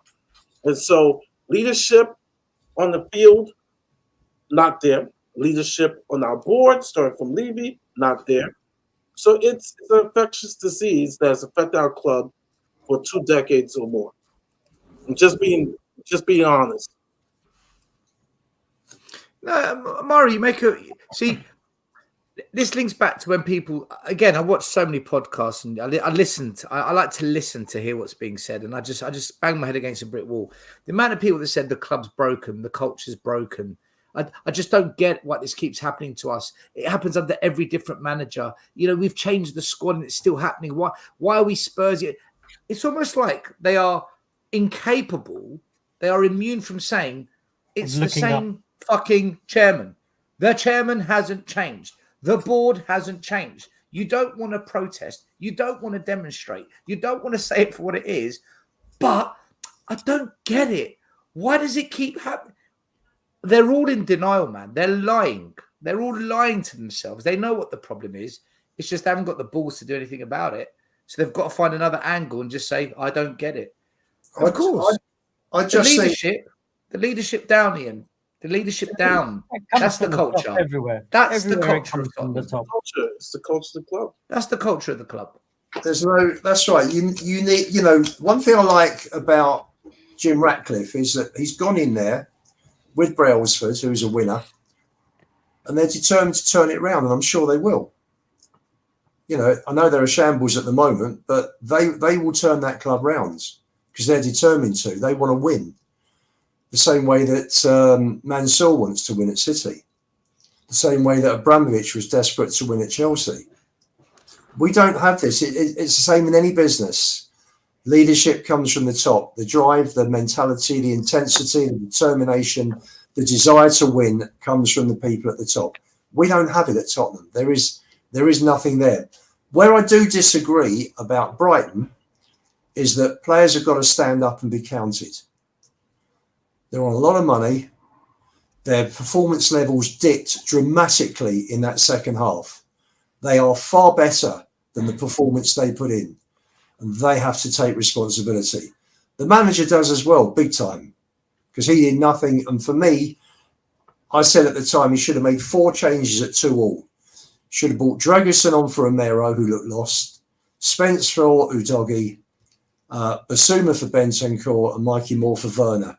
Should have made those 4 changes straight away. As soon as it went to 2-2. 2-1, 3 minutes into the second half. Okay, a pattern hasn't yet formed for that second half after 3 minutes.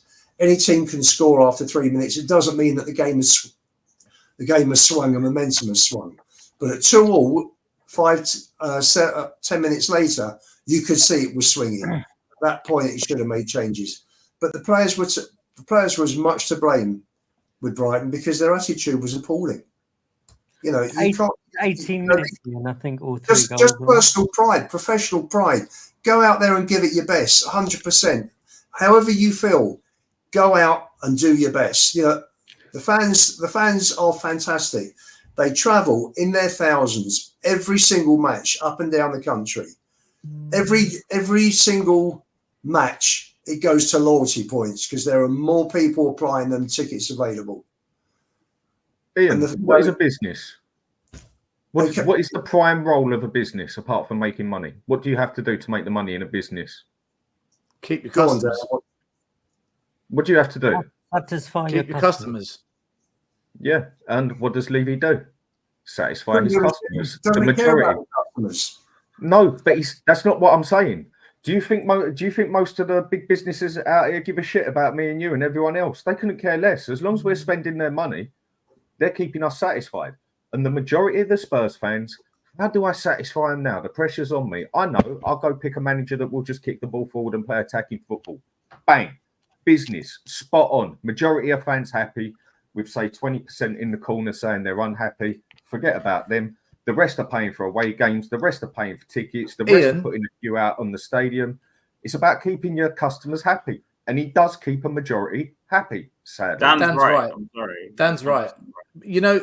I know he's right because after the Man United game, I was one of the only fans that was very critical in saying that's the worst Man United team. I'm still not won over. And I got a lot. I came off social media off the back of that, right? That was me done. The pylon was just get out of it. I'm not doing it no more. But then you go and see what happens in the next game against Brighton, and that's why I was saying the things I was saying after the Man United win. Most fans will not. I'm not trying to make out I'm the GOAT here, but most fans will not speak like that because they're just so happy that they've won, and that's it. It's just we've got a nice game of football. Give me more of that. But they can't see that wasn't reality. I saw that wasn't a realistic game of football. We were brilliant on the day. Man United was shocking, though. And I just feel that for most fans, as long as most of the time it's entertaining and we get that, that good day out, for most fans, I think, Ian, that's enough for them to stick around for another season and another season. I think there's a massive difference still between older fans like myself, who were used to seeing the club when they were one of the big five. They were breaking transfer records. They were bringing in great players. They were winning trophies. We were never a league team. We've won the league twice in 143 years, for 142 years. So we're not a big league team, but we were a cup team, and we won trophies, and we competed. We brought the players in and competed.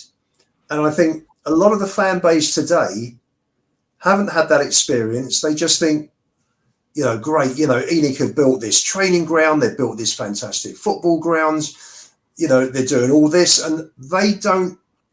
How can I put it? I just think there's a culture change. I honestly think they're just being nice shiny bits now, Ian, aren't they? So there are so many other things that for people to do that football is not, even our fan base are not as passionate as so many other clubs. Ian, I disagree. I disagree. Go on Chris Cowling TV, go on Last Will and Spurs, go on Fighting Cock, go on all these other podcasts where people are in their 40s, 50s, 60s, some of them, and they defend this. They defend it. They find every reason to say entertainment. How can you defend a mentality that is all about profit and not about glory? You know what? Because the standards have lowered. People haven't maintained. When I say our fan base accepts mediocrity and tolerates failure like no other big club, because I do think Spurs are a big club. I agree. I'm gonna add something. I've never dropped my standards. I've never lowered my standards. But also, still, there's a lot of fans who are just I label as casual fans. I'm nothing against them, by the way. This isn't like an attack on anyone particular. Yeah, it's a day out. What they'll tell you is if you say something about Ange's football, right? They'll say, "Well, it was better than it was under Conte. It's better than it was under Jose, where we just sat back." Because this whole entertainment argument has a lot of weight to it, because like I said, this will just be like someone you see on the street with a Spurs shirt who doesn't like. We sit here, we do podcasts, we have debates in groups and whatever. We're like, this is like almost like our life, really. We're like, don't say dedicated dedicated fans here. But the casual fan you see on the street might just see us play like once every 2 games or something, or I hear what you're saying. And then they're like, oh well, I watched us last year, and under Conte we were sitting back and not doing any like attacking, let's say. But oh look, the football now is better under Ange because we're like playing attacking football. What gives me Has his right, Murray. Murray has his right, because Ian goes to all the away games, all the home games. He's like submerged in it, and Ian's friends are like him. They go to the games, home and away. They're submerged in it. We do YouTube, like Has said, and we know other YouTubers. We're submerged in it, but the vast majority of Spurs fans, they're not that submerged in it, are they? I'm gonna say this. Let me say. Has makes a good point. I think that's a good point, Has. Let me add to this, and I want people in the chat to just follow along, because this is Spurs. But what would give me hope is what happened to this franchise, right? There is perfect examples of Spurs in other sports, right? In America, which is like baseball is the American pastime. It was at one time the most popular sport before American football. And there was a club that went almost 100 years of not winning. They're called the Chicago Cubs, right? They're a very popular team because Chicago is a big city in America. But the Cubs were known as the lovable losers. But why they will sell out? Because of the stadium. Wrigley Field, if you ever get a chance to go to America, is a beautiful shrine. The ivy, the buildings, people can watch the game from almost like that club ground where the fans, the Luton, right? That ambiance, right? Yeah. The Chicago Cubs, right? Their fan base they'll always brag, oh, we have a beautiful stadium, Wrigley Field, you can get beers, say, take me out to the ball game. I've been to the stadium, right? I'm not a Cubs fan, but I've been there because I want to feel the experience. So one day, finally, they had new ownership because it was owned by this family that owns Wrigley, Spearmint Gum, right? The Wrigley family, Wrigley Field. They finally got brought out. That new owner came and just teared things up. He said, look, this franchise has gone close to 100 years of losing, and we have accepted this as an experience, right? We sell out all the time, but we don't win shit. When that new owner came, within those 5 years, they won the World Series. The city went crazy, packed. Now, their fan base expects to win. Like Yankee fans, right? The Yankees haven't won a World Series in 8 or 9 years. And they're like Real Madrid fans. Like, what is going on? Someone needs to be fired. We demand winning shit. And so the only hope I have for our club is if someone comes in and says, look, we are going to take out this mentality. It's a day at the grounds. No, when you're coming to Tottenham Stadium, the experience is us winning games, us winning shit.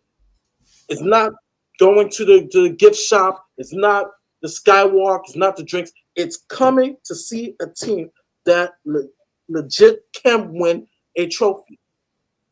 So it's either that culture change comes in, or in his heart of hearts, Daniel Levy steps back, completely steps back, i.e. Napoli. When De Laurentiis stepped back, let his people control it, and then, as you know, Napoli finally won Serie A since Maradona days. Murray, let's move on to that just for a second, because there is some news around this. Okay, I just want to read that super chat from I Sava. saw Thank this you. earlier. Thank you, Sava. Well, the super chat thing. Twitter. What? Oh yeah. Well, listen, I know what this is about. Basically, Sava says, so that's Gaza and Vega and Ramon Vega both saying how bad Spurs treat them as ex-players. Levy being a CU next Tuesday. Who would have thought? Yeah, of course. I see Ian's boy Archie Gray was subbed to help us versus Brighton. Sava bantering you there, Ian, I think. Yeah, it comes down to this, wasn't it? 400 Paul quid Gascoigne each. said, at Glasgow Rangers, I was welcomed in every way. Whereas at Tottenham, I asked for a couple of tickets and they said it would be 400 quid each. I was like, wow, with all I did for that club. When Rangers play Spurs, I'll be a Rangers fan. It's not looking good. That's unbelievable, shocking. isn't it? That is shocking. He's a legend. He's a legend at the club, Gaza. He's a legend in English football. Still, how long did Stevie P not go back to Spurs because of the way he was treated? I don't think Greavesy went back for years. You mean Perryman? Sorry. Yeah, Perryman. Yeah. Well, we had to embarrass Daniel Levy about David Pleat's book not being in the club shop for them to then change their mind, because it became a bit of a PR headache. I had God knows how many likes, because I came out on Twitter straight away about that. And it was like, blimey, one after another. And the club, I don't know how they backtracked. I will find out. Funny, I'm going to the Trust David Pleat book signing evening with Q&As and in about 3 weeks' time. 2 weeks Thursday it is. I'm looking forward to it. I think Pleat was superb for Spurs. Had a great season watching Tottenham in '87. And he's done so much for the club, and the way he's been treated was appallingly, just dreadful. And they're just not interested in our history. If they're interested in the history, there will be a museum, there will be statues up. You know, we have a history. It is getting more and more. You know, the memory is dimming more and more, unfortunately, with this lot. But you know, there's no interest in who Tottenham Hotspur Football Club have been. Just nothing from these owners. Would you make of the news surrounding Amanda? What do I think? It's not going away. She's been seen at Spurs for several weeks running. It sounds like NFL, right? It sounds like it's got legs. She was very close. Her and her husband were close and instrumental with working closely with Eddie Howe. I can see Eddie Howe coming in as manager, and Levy will get away with it again. That another decision he's made regarding Ange was a bad one. He'll get away with it again for the God knows 17th time. But I think Eddie Howe, personally, I think he will come in and do a good job. He took Newcastle in 18 months from 17th to 4th. I mean, that's some going in the Premier League. Do you think she's coming in for footballing reasons, or do Spurs need investment to build the hotel, to build these luxury apartments, to gentrify Tottenham? Is she coming as an investor for the asset, wealth, management and development side of things, or is she coming in for footballing reasons with the potential of maybe taking a bigger stake over time? Because I don't think she's coming in anything to do with football. I could be wrong. What it comes down to is business. These guys are not going to buy 12.5% and stay at 12.5%. What's going to happen, Ian? What's going to happen? No, Ian, you're not looking at the business side there, mate. They're coming in football. Yeah, I'll explain it. No, they're not. And I'll explain why my opinion is not, yeah? If there is any team out there to put some serious money on your shares, and it will cost you money, Tottenham is one of them. Why? Because the football don't matter. The shares in Tottenham and the prices are just going to keep going up and up and up and up. Not because of the football, but because of the income that the business has, yeah? On the business side, we can forget about the football. On the business side, Spurs are probably one of the best teams on this planet to get involved with, because we're just going to keep going up in the world in our value. We are worth more than Arsenal and Chelsea on a business side. Why? Because we attract tenfold more money than the pair of them. We got more business than the pair of them. We're even at the point where we have more income on a day than Man U and Liverpool, one of the biggest incomes in Europe. On a business perspective, go stick 400 million in there. Give it a couple of years, your 400 million will be now 500-600 million. It's quite simple in my aspect, but she's got a big lump of money in there to be able to step in there so that her shares are relevant, because that is how shares work. I'm sure you know how it does, yeah? The other way you do it is when you see something on the rock bottom where it's nice and cheap and you see it can only get better. But Spurs, they're going to be bloody expensive to get into. But once we've got these hotels, once this go-kart track is working properly, we've got NFL for the next 10 years. We're still going to get the box in there. We've now got 30 events happening this year, which are probably this season, which will probably go up to about 40, 50, 60 from there on. It's the best place to put your shares into. Forget football. Tottenham is not about football. Dan, football is purely as football is key. No, it's not. Football is key. How much of the Ian, if the football was hold on, Dan, hold on. Let him have his say, because you've had yours. Let him respond. Turnover of 550 million. How much of that do you think is football related, and how much is outside activities? None of it. Massive percentage is football. Enormous percentage is football. Then, if it was all about football, then why do we put more money into the business side than the football side? Why is this club now worth something like 3.2 or 2.65 big difference billion? It's nothing to do with football. Football's irrelevant on this one, mate. It is purely down to the stadium, down to what the income we get, down to how much the shares have gone up, down to how much other stuff we're going to get coming into the club. When it's Tottenham, forget about football. We are not the 8th biggest club in the world because of bloody football. We are the 8th biggest club in the world purely because of business. Dan, the football is the bedrock of the whole thing. Spurs fall away and get relegated. You're not going to get your 60,000s. You're not going to get people. You're not going to get your sponsored deals. You're not going to get the corporate people coming through. The whole thing will drop. The TV money will drop. Everything will drop. All of a sudden, the club's value will drop right down. Yes, we get relegated. But Ian, as long as you keep us in that Premier League, none of that's going to go down, and that's all he's got to do. They have done enough to be. They've always done enough to be between 4th and 8th. We have won enough. We have their won 2 MO. cups in 30 years. Yeah, are you telling me that is enough to keep a team basing it on football? Dan, Obviously isn't. Guys, you're both right. You're both right, because the actual football itself draws in the most money from TV, media, ticket sales, match day spending, merch, food, and beverages. That all stems from football. Football is the biggest driver. However, the entertainment complex that is the stadium dollars to Tottenham. Keep us in the Premiership. Yeah, that's all he's got to do. Keep us in the Premiership, whether we're 10th, whether we're 2nd, whether we're 15th.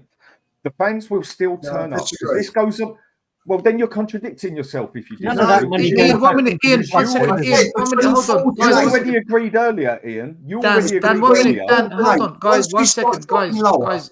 Ian, 1 second. Why do you?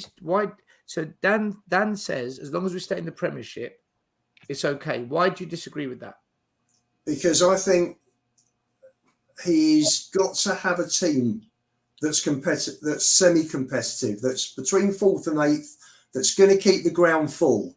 Spurs drop off 12th, 14th, 15th, 17th. We end up in a relegation fight. You'll see fans drop away. The other reason is the tickets are so expensive. People are going to look at that and they're going to think, we're going to get smashed by this one, that one. We're 15th in the table. I'm not going to spend £109 to go and watch a Grade A game. Ian, that's do it now when we don't win nothing. We spend the most. This fan base will pay. If you told me 20 years ago, Murray, hold on. Wait. Ian's got a point. Because there's proof. There's proof to back this up. No. I'm not just saying. If you look at the Europa Cup games, if you look at the Europa Cup games, which aren't exciting games, which aren't really drawing people in, they drop the prices and they don't sell out.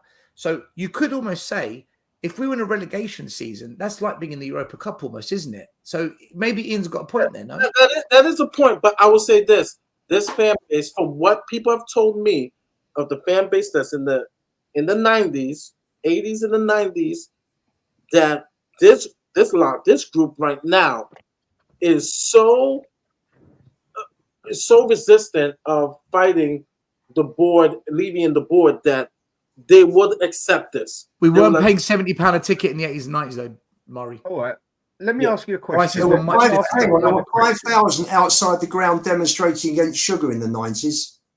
Yeah. They cared more in the 90s. Yeah. Right. Let me ask you a question. Let me ask everyone a question. It's not the same fan base anymore. It's not the same fan base anymore. I was going to say this. You got some people about the Gaza story, I had to pull up on X, who are upset with Gaza because he's upset. They say, I'm going to root for Rangers, right? This is a club legend, and they're upset with Gaza. Like, that's what I say. Our fan base is not the same. I'm looking on Twitter, a person with a lot of following on Twitter, and they're coming at the guy like, yo, Gaza has every right to be upset. Yeah. And say I'm going to root for Rangers because of how the club has treated them.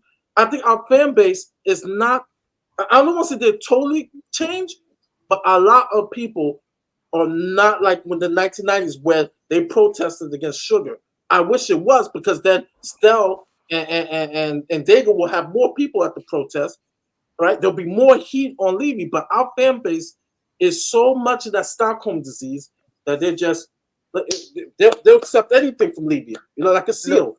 Clappers. Look at it this way. Look at it this way, Ian. Do we have the highest ticket prices in football? Highest prices, yeah, we do. Yeah. Do we have the highest prices season tickets? Yep. Yeah. Right. Do we have the highest prices at a stadium to buy a beer, to buy food, and to buy everything else? I think Arsenal's slightly ahead of us. We're one of the highest, yeah. Yeah. We're like any London club's going to be. So where I'm going to then, yeah. So we as fans have to put the most money into the club than basically pretty much any other club on this planet overall. Yeah, we've seen nothing for 30 years, bar 2 cups basically. Yet we're still pumping even more money into it. And then you have people like us moaning on here that basically, but we're putting this much money in and we're seeing nothing for it. We've been doing it the whole bloody time over 30 years. We are getting nothing for the quality of our money. We are not seeing players to what we should be seeing for the income of the club and for the amount of money we put into it. But then we're going and saying that it's all about the football side. We might as well be 10th. Okay, Champions League could get us more money, but we might as well be in 10th place because everyone will still turn up. You'll still get your season ticket. No, Dan, you're still that's a paid different for the argument. clubs and that. Dan, What I'm saying is we've done nothing and we're still paying the full money for it. And Levy's laughing all the way to the bank on the business side. One minute. The argument was that is football the main driver for the business, not success on the pitch. That's what I'm more talking about. It hasn't got to be success. Right, as long as we're there, that's all that matters. Right. I agree personally more with Ian that as long as we're in that Europa Cup spot, top 6, 7, 8, top 4, fans will keep coming. I do believe if we will drop off into that kind of 11th, 12th, 15th, I think then they've got problems at the club, which is why Levy always sacks managers when it gets close to that, doesn't he? He always sacks them there because he knows. I'm going to lose my customers now. How would that be impacted still if we had 30 more concerts? Well, the thing is, the biggest driver of income is TV, media, so Sky Sports deals, any deals they've got with any media organisations. If we're 10th, 11th, 12th, we'll still get the second biggest driver is match day revenue. Season tickets, match day tickets, beverages, merchandise sold and match. They make over £100 million a year doing that. Okay. That's the second biggest income driver. So if fans begin to drop off, then whatever you're making extra from concerts, well, you're losing it from fans not turning up on a match day. Okay. So from a business perspective, basically what I'm trying to say is, for this business to work, Levy's got to have Spurs doing just enough to satisfy us, but no more.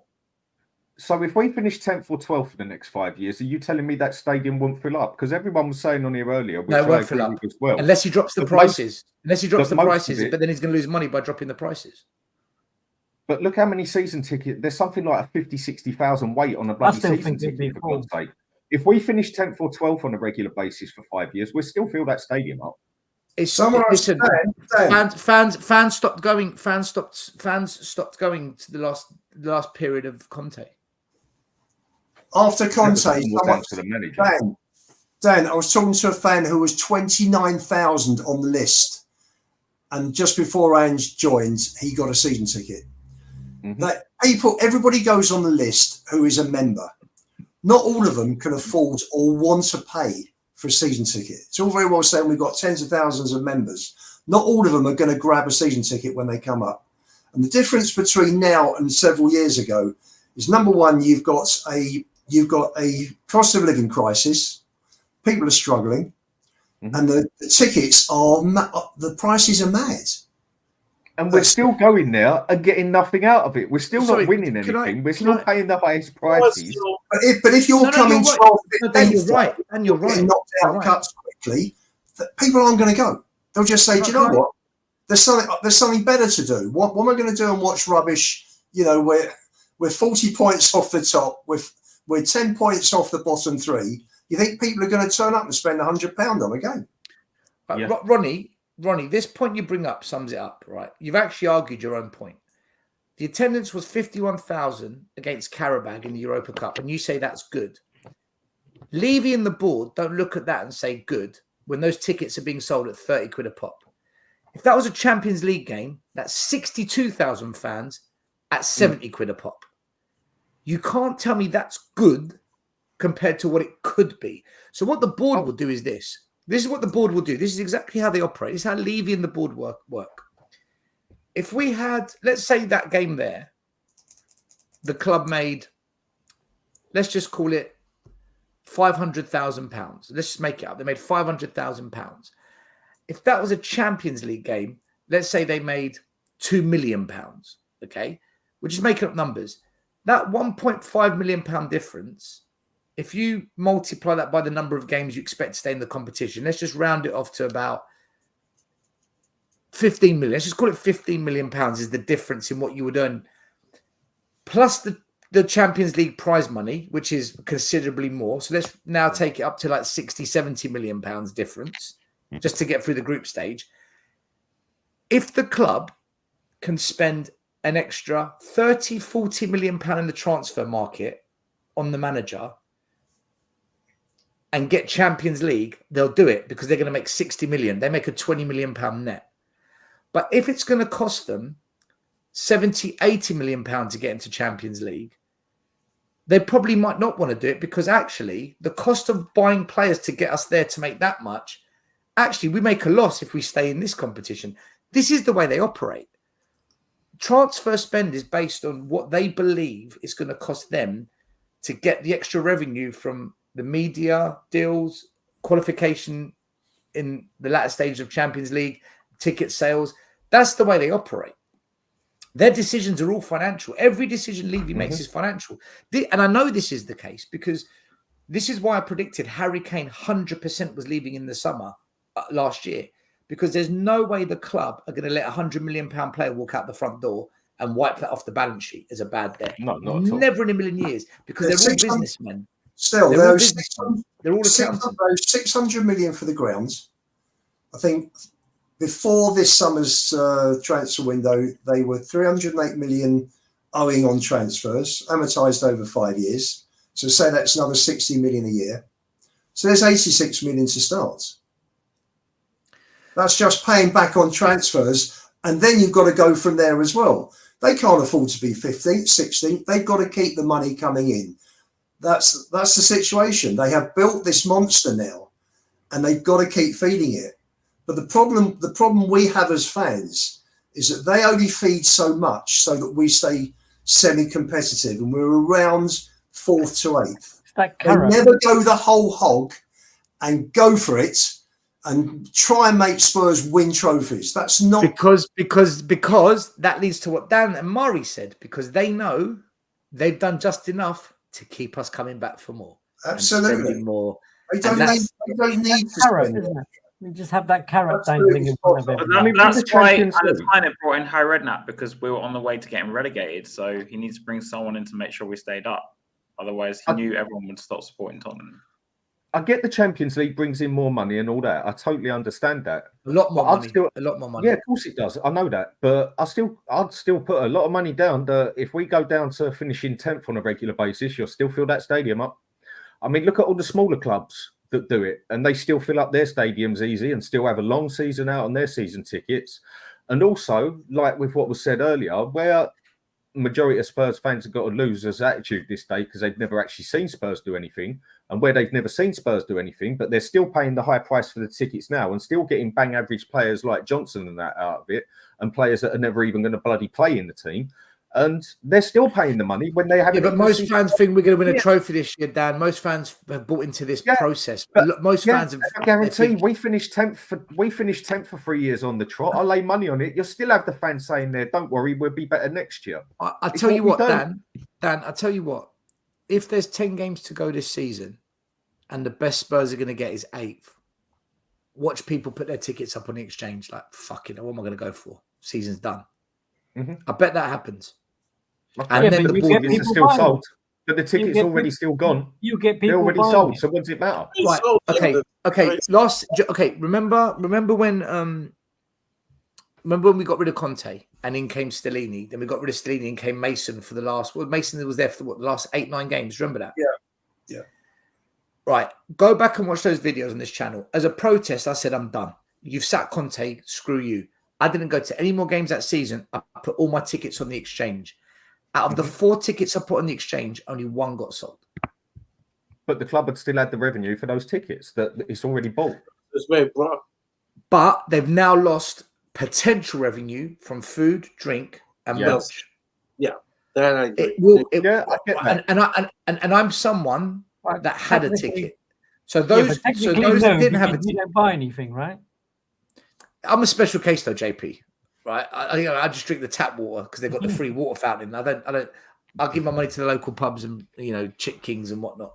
But they did have massive problems selling tickets.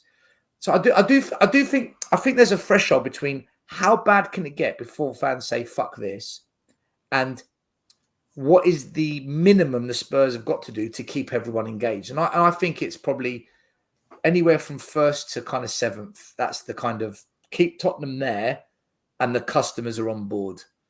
And it also depends on who you have playing for your club. Because when you've got people like Son in, even if we was in 15th place, you'd still fill up a majority of that stadium with Asian people coming abroad purely because they want to see Son. We fill up at least a third of that stadium purely because of that. No, you got 2,000 to 3,000 coming across from South Korea every game. And then let a lot more come into it on organised places.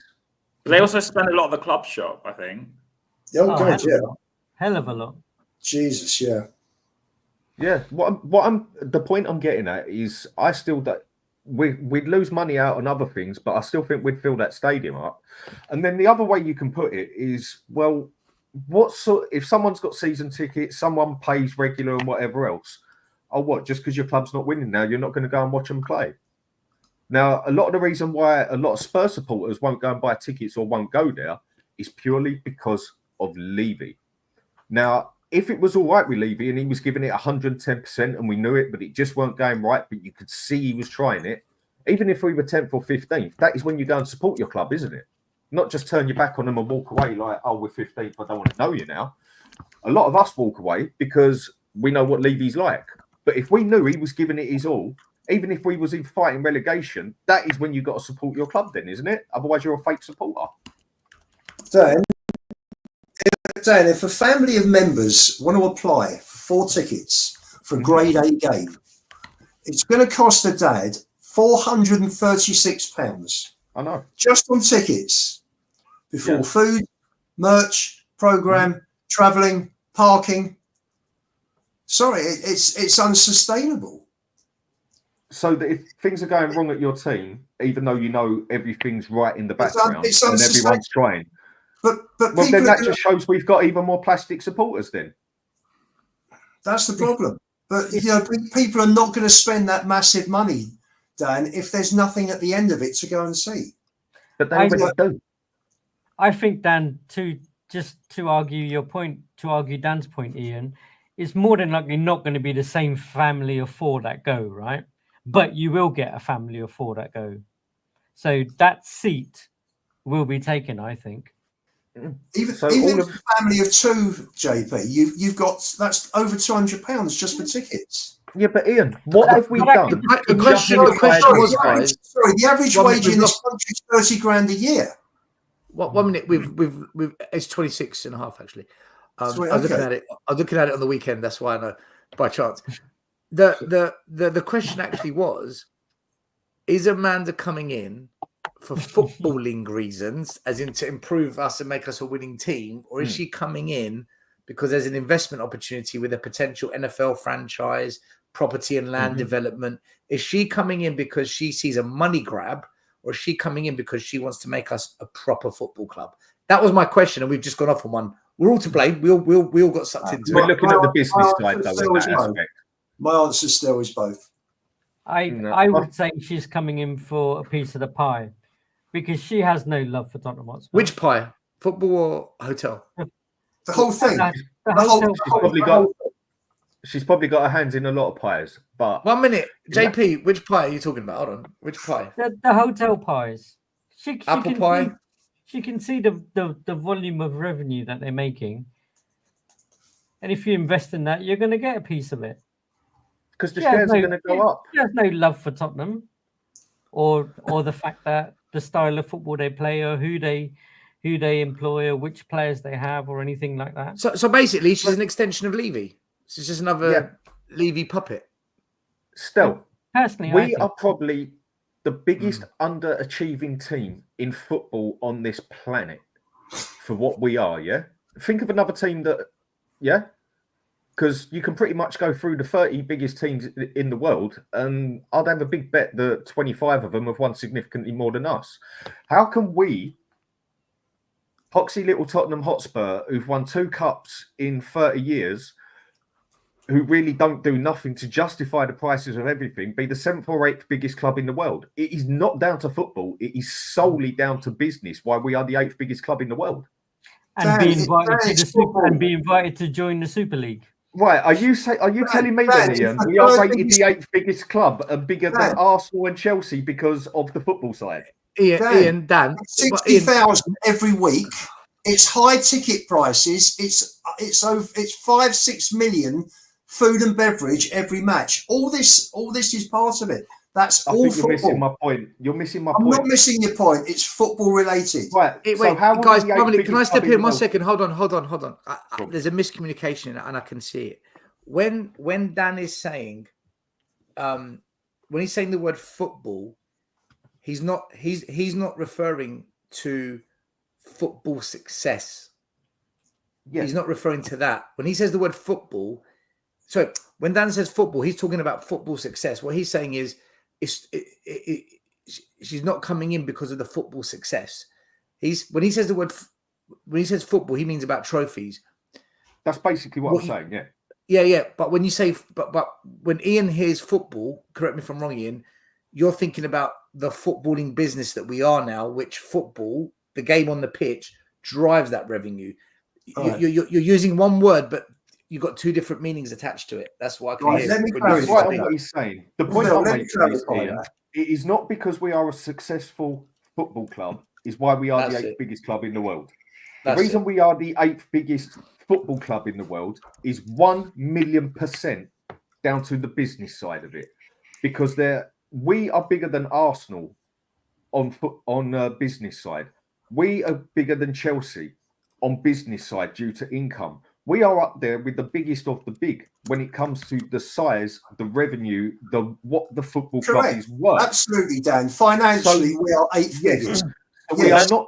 Yes, but it's a lie, isn't it? But it's a lie. We are not the 8th biggest club in the world because of football. Because of success. Financially, we're the 8th biggest club. We are the 8th biggest club in the world purely because of what Daniel Levy has done on the revenue side. We're not, Dan. We're not the 8th biggest club. We're the 8th richest club. Richest club, then. Yes. Richest club. And we're only up there purely because of. I mean, why, when they done that Super League, why was we even invited? Yeah, exactly. That's what I'm saying. We was purely invited into that Super League for that. Not because we're a massive football club in the aspect of success. We're probably the biggest losers in football, the biggest underachieving team in football. Same as you can say Arsenal are the biggest underachieving team in the world for the size of their club when it comes to the European side of it. On a football status, success, we don't even deserve to be in the top 30 in the world. We are purely there because of income. Oh, for sure. As a big 6 club in England, we're way off the mark of the other 5 in the big 6. Yeah. We're not really. I mean, I think if Aston Villa if Villa win another 1 or 2 trophies, they actually go above us in terms of trophy success. Which makes it even worse when you think of the financial strength of the club, and you look at all the other clubs that are successful in all the main countries, and they are normally the richest clubs. Why aren't we winning trophies? And that's down to the owners, and that sums the whole thing up. And it's also down to the supporters being willing to still go to the games, pay for the tickets, get totally ripped a new one that we walk like John Wayne, and still go back to Daniel Levy, even though we know the geezer's a proper see you next Thursday, and still spend our money. Things won't change. I've said this about fans taking action many a time. I want to bring up one last topic. I'm never going to mention Amanda again, by the way, unless she actually buys a steak. We have a game this weekend. It's 9th versus 12th. It's the London derby, not the North London derby, but a London derby. West Ham come to Spurs. West Ham have not been in good form at all. Having said that, they're only 2 points off of Tottenham.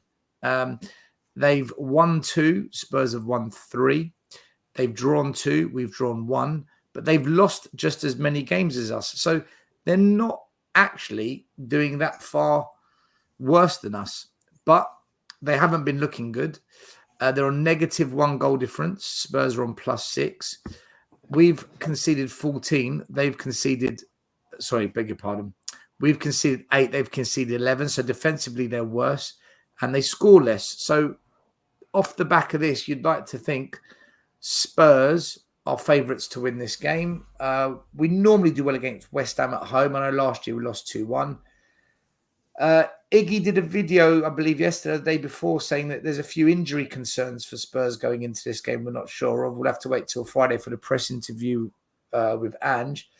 How are you feeling about this one, guys? It's look, it's got a potential banana skin attached to it, but you kind of fancy Spurs at home against West Ham. West Ham are not a top 10 club, as the image shows. They're currently 12th.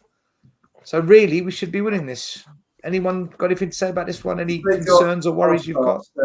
If they've got any professional pride after that second half performance against Brighton, I expect them to absolutely dominate this game. If they've got anything about them. West Ham always step up a gear for us. West Ham, that's what I was going to say, Dan. They always raise their game at Spurs, irrespective of which player's there, whoever's playing, anyone. They raise their game for Spurs every single time. It's just whether we've got the ability to match it. As Ian said, based on what they did second half of the last game, they need to come out and show it. Have they got what it takes? Yeah. And big up to Daniela. West Ham has had a tough schedule. They played City, Chelsea, and Villa. And so they'll see this as an easy game then. Yeah, is that what you're saying? They didn't lose to easy games. They lost to some big clubs. And they've won in our building a few times. The first time we opened a new stadium, they were the first team to beat us. I'm thinking banana peel, slip on, whatever you call it, type of a game here. I just think that we're going to have problems containing Kudus, Bowen. I mean, I don't know. I'm seeing a 3-2-2-2 game. Looking at what Brighton does to us, West Ham's strongest point is on the wings, isn't it? They have got two wing players on both sides who can totally open us up like Brighton did in that second half. That is where they will focus. Especially Bowen, because he's solid as well, isn't he? He's got strength. And the other one, what's it? Have you guys watched any West Ham games this season? One. I've watched a few. I've only seen them on Match of the Day. I've watched a few. This West Ham team is more suicidal with the highlight than Spurs. They're absolutely deluded. I watched Chelsea tear them a new one at West Ham, and it was the same thing over and over again. Ball over the top. Mate, it wasn't even funny. It was embarrassing to watch. And I literally watched it, and all I could think of was, fuck me. It's like watching a worse version of Spurs. They're worse than us. No, I'm serious. The way they play the high line, it's worse than Tottenham. No, I get that.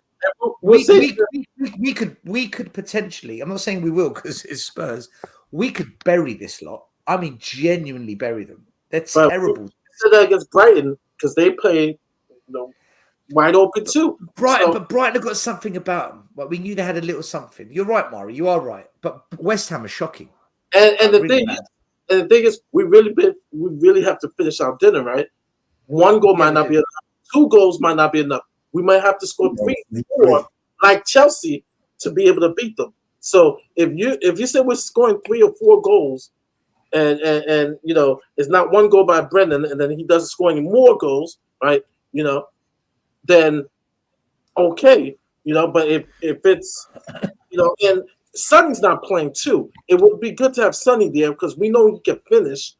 Maybe that's a game like Everton, 4-0. Well, not 4-0. They'll probably score some goals, 4-2. But I don't know. I'm looking at Mari. Quick question. If Son's out, Odebert's out, do you start Mikey Moore or do you go with Werner again? Oh, you made my answer. Mikey Moore. I'm starting Mikey Moore. Throw the kid in. Because there are some Spurs fans who are saying he's too young. You can't pull that weight on his shoulders. It's not fair on him. But he's not going to. Right? I'm frustrated. Right? We lose. Oh, this is a rebuild. This is a project. Wait. Then start Mikey Moore. No. We're going to get top 3, top 4. What is it? What is it? Is it a rebuild or is it a truly top 4 challenge? Because if it's a rebuild, start the kid. Start the kid. There are big clubs who started kids, right? Start Mikey Moore. There's a difference, though. The big clubs that start the kids are good enough. Yeah. Mikey Moore, he looks more than good enough, but let's see him in a couple of Premier League games and let's see what his mentality is like. We know he's got it with a skill, but are you willing to take that gamble? I know I'm willing to take that gamble over Werner. I'll go and stick any one of us on the pitch over him. The question is, Werner or Mikey Moore? It's an easy choice for me. Mikey Moore. Mari, the question has got to be surely, if you've got Mikey Moore, if you've got Lancashire, if you've got Gray, if you've got Bergvall on the bench, why are they on the bench if you're not prepared to bring them on? That's got to be the question now with Ange, because the heat's only going to get more and more on the manager the more and more Werner plays like crap, the more and more senior players don't deliver. The question is going to be, then why have you got these kids on the bench if you're not prepared to mix it up when the chance is there to do it? We're now back to square one again. Why did we spend that money on kids that we ain't even going to play? Well, look, Mikey Moore, you could say we didn't spend because he's through the academy. But yeah, no. I get your point. But overall, why has he got Moore and Lancashire on the bench? Why are they on the bench? They're academy. Why are they there if they're not going to come on and get more than 5 minutes? Because we really don't have much more option, do we? I think you'll see Sonny and Richie from what I'm reading. Sonny and Richie will be back Saturday in the squad. Quick super chat from Ian. He says, if Ange loses this, then I fear he's gone. Guys, if Spurs lose this, do you think Ange is in big trouble? No. I think you're going to see his trouble over Christmas, because when we get a couple of injuries and we have only by the time it gets to Christmas got the youth to rely on who haven't even seen a proper match day Premier League game, and then it's really going to come back and start showing. And after Christmas, I think all we need is an injury or two and we can get totally destroyed. And if by Christmas we are not looking like we've got a clear chance of top 4, the history books do say, baked potato. See you later, mate. Because Levy wants that money, like everyone was saying earlier, to get more revenue out of it on the business side of it. Dan, what's your prediction for this game then? West Ham always show up against us. I think it's one of those games we could destroy it, but they could destroy it because both high pressing teams and that, like what you said about Brighton. For me, this is a game that can go any which way. So I'll go with a 2-2 just to be safe on that one. For me, it can go any which way. We could destroy them. They're more than good enough on the wings to destroy us. It is going to be a very erratic game. 2-2 draw. Mari, what do you think? Are you worried about Paqueta, Bowden? Are you worried about their front three, Antonio? Yeah, I'm thinking 2-2 for this game. And just to respond to Claudia, feel whatever you like for this club. I support this club. That's why I'm being honest about this club. I'm not going to lie about my club. I refuse to lie about my club. I'm not going to, I know where my team is at and where we need to improve and where we need to go. So right now, I see that this game is not going to be an easy game. You know, I'm hoping we do win, but if it's a 2-2 draw, it wouldn't surprise me. I also have it going 2-2. I don't like how our defense is set up. Right, we have a manager that refuses, right, to make adjustments. He's stubborn, right, and if you disagree with that, that's on you. But for me, that's how I see it. Until I see consistency, until I see some change, That's how I kind of feel that's going on with the club. But I have to go. But there will be a North London's hours on Thursday, and there might be a show. I got to talk to Stell in the background tomorrow because I've been wanting. Tomorrow I've got the fan show. Oh, Have it's your tomorrow. say or hide online. Oh, okay, that's tomorrow. And then Yeah. I will do a. Then I'm gonna do a extra show on Wednesday. I'll say this because I've been wanting to do this because I want to give the full context on this player, the pros and the cons. But I want to do one on Christian Romero. Just on avoid 8:30 to 10:30. Okay. 8:30 to 10:30 on Wednesday. Wednesday, yeah. Wait. I thought you had a show tomorrow. You have a show. No. It's on Wednesday. It's on Wednesday. It's on Wednesday. Oh, then possibly tomorrow. But we'll talk. Do it tomorrow. Yeah, do it tomorrow. Yeah. Okay. All right. Bye, guys. See you later, mate. See you, Murray. Big up, Murray. Yeah, listen, that Claudia in the chat. As soon as anyone says be patient, big up, Murray. As soon as anyone says be patient, I switch off because after 24 years, to have the audacity to tell me to be patient is criminal, and it's just so detached from the reality of Tottenham. I don't even think these people are Spurs supporters that say be patient. Been patient for 3 decades. Get out of here, man. Get out of here with that rubbish. I'm not listening to it. Murray's gone 2-2. Dan's gone 2-2. JP? As like I was saying earlier, so was Dan. I think kind of West Ham do always show up for this game. I do think that we should have enough to deal with them, given the fact that I guess the way we have been playing, be it for the first 20 minutes or something like that, whether we come out and blast them, if we happen to go 2-0 up, I don't see us capitulating again, but again, who knows? But I think we'll do it 2-1. I can't see us losing. I think it'll be a tough game, though. I don't think we'll just like roll them over as much as I would like to just turn up and roll them over as they deserve. But I think it'll be tight. I think it'll be tough. Maybe even they score first or something. I think they'll hit us on the break.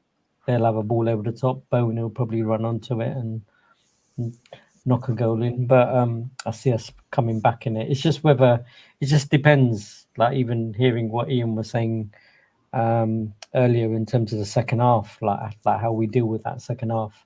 And I think they have to come out and show that they've got something in the second half of the game at the weekend. So a narrow 2-1 win from narrow 2-1 win for JP. Ian, what about you? How do you see this one going? Two of my closest friends are West Ham fans through and through. They are really pissed at the way West Ham have started. In fact, one of them said the Chelsea game was the worst performance he's seen in 5 years. I fancy we'll blow them away at half time. We'll be 3 up. We'll give away 2 and sneak home 3-2. And I think that will be first half again. We'll be great. Second half we'll drop off, but we'll do enough to win. I would like to see another Stalteri game. Yeah. I was in a pub in Crouch End, right? And I went up there to meet all my Spurs and Arsenal mates. Don't know why. We watched it. It was a Sunday. We had pub lunch. I've never been in a pub that's seen so much furniture fly. When Stalteri scored, I couldn't believe it, man. And you know what? We're lucky we won that because Defoe, instead of squaring it, took the shot. And we're lucky. Do you remember the keeper palmed it into Stalteri's off? Yeah. And it was like he was defending, right? It was like, what the hell was he doing all the way up there? Well, that was, mate. That Berbatov free kick as well in that game was in fact Tevez scored a cracker as well. Anyway, I think it's either 3-1 or 4-1 Spurs. I think we're going to blitz them. Mate, I'm just so I don't fear any team in the bottom 10 against the way we play, because they're in the bottom 10 because they can't defend. And West Ham can't defend. I think we're going to pump them. They might give us a little scare, but mate, I've seen it. I saw what we did to United, who were bottom 10. I saw what we did to Everton in the bottom 10. I mean, who have we played in the bottom 10 this year? Let's have a look. I've got Brentford. We've played. Brentford, we put them to bed. Man United, we put them to bed. Leicester City, okay, we drew first game of season, right? So that's the anomaly. But in general, we put like 3-4 past these bottom teams. So I think we'll put another 3 or 4 past West Ham. I do. I think we beat them 3-1, 4-1. I don't expect anything less. Plus, we're at home. We should do. And I just think anything's possible with this one. But then West Ham have got what every team that has basically done us has got, and that is 2 very good wingers. Yep. There's got to be a reaction. There's got to be a reaction from Brighton. Has there? There's got to be. You hope there is. So do I. I think we win it by 2-3 goals. I do. If not, I don't. Someone else can do the podcast after the game. I'm done. I'm not doing any more. Someone else can do. It's just so fucking depressing, man. But anyway, look, guys, thanks for coming on. Everyone, please like, subscribe to the channel. Make sure you follow Dan on the Hotspur Hood. There's the link to his channel. Make sure you go and get Dan to 4,000 subscribers as soon as possible, please. Channel's growing every week. Keep it going. Everyone, get over there and hit that subscribe button. Mari might be doing a show tomorrow on Romero, maybe not. I'll be here on Thursday. Have your say or hide online. And as always, I'll be waiting for Charlie THFC. Finding Charlie. Will we find him this Thursday? I don't know. I hope we do. Great to see you on, Charlie. I know you watch the show. Ian, thanks for coming on as always, mate. Pleasure. Big up to everyone in the chat and the audience tonight. Thank you for being here. Big up to Huddersfield Town, Henry Thong, channel members, John Lee, Sava, Ian for your super chats. Thank you so much for your support. Otherwise, yeah, watch out. There'll be shows this week. I'm sure Dan will be going live a couple of times this week as well. Dan normally goes live about anytime between 1 and 4. That's his kind of little time zone, so check out. You got any shows planned this week, Dan, or you just whenever you feel like it? I've been ill for the past week or so, so I've just kept myself out of things, basically. Only just getting my shit back together. But yeah, definitely be doing a show before the West Ham game in the next day or 2. All right, make sure you check that one out. That'll do 2 or 3 shows this week. I guarantee you. He'll be doing 2 or 3 shows this week. With me, it's more of a spur of the moment thing. Just hit the notification bell on his channel, then you know when he's going live. All right, we're out of here. We'll see you during the week. And come on, you Spurs, as always. The first game we look for, Robbie. Tottenham away. When we got Tottenham away. Tottenham away. When we got Tottenham away.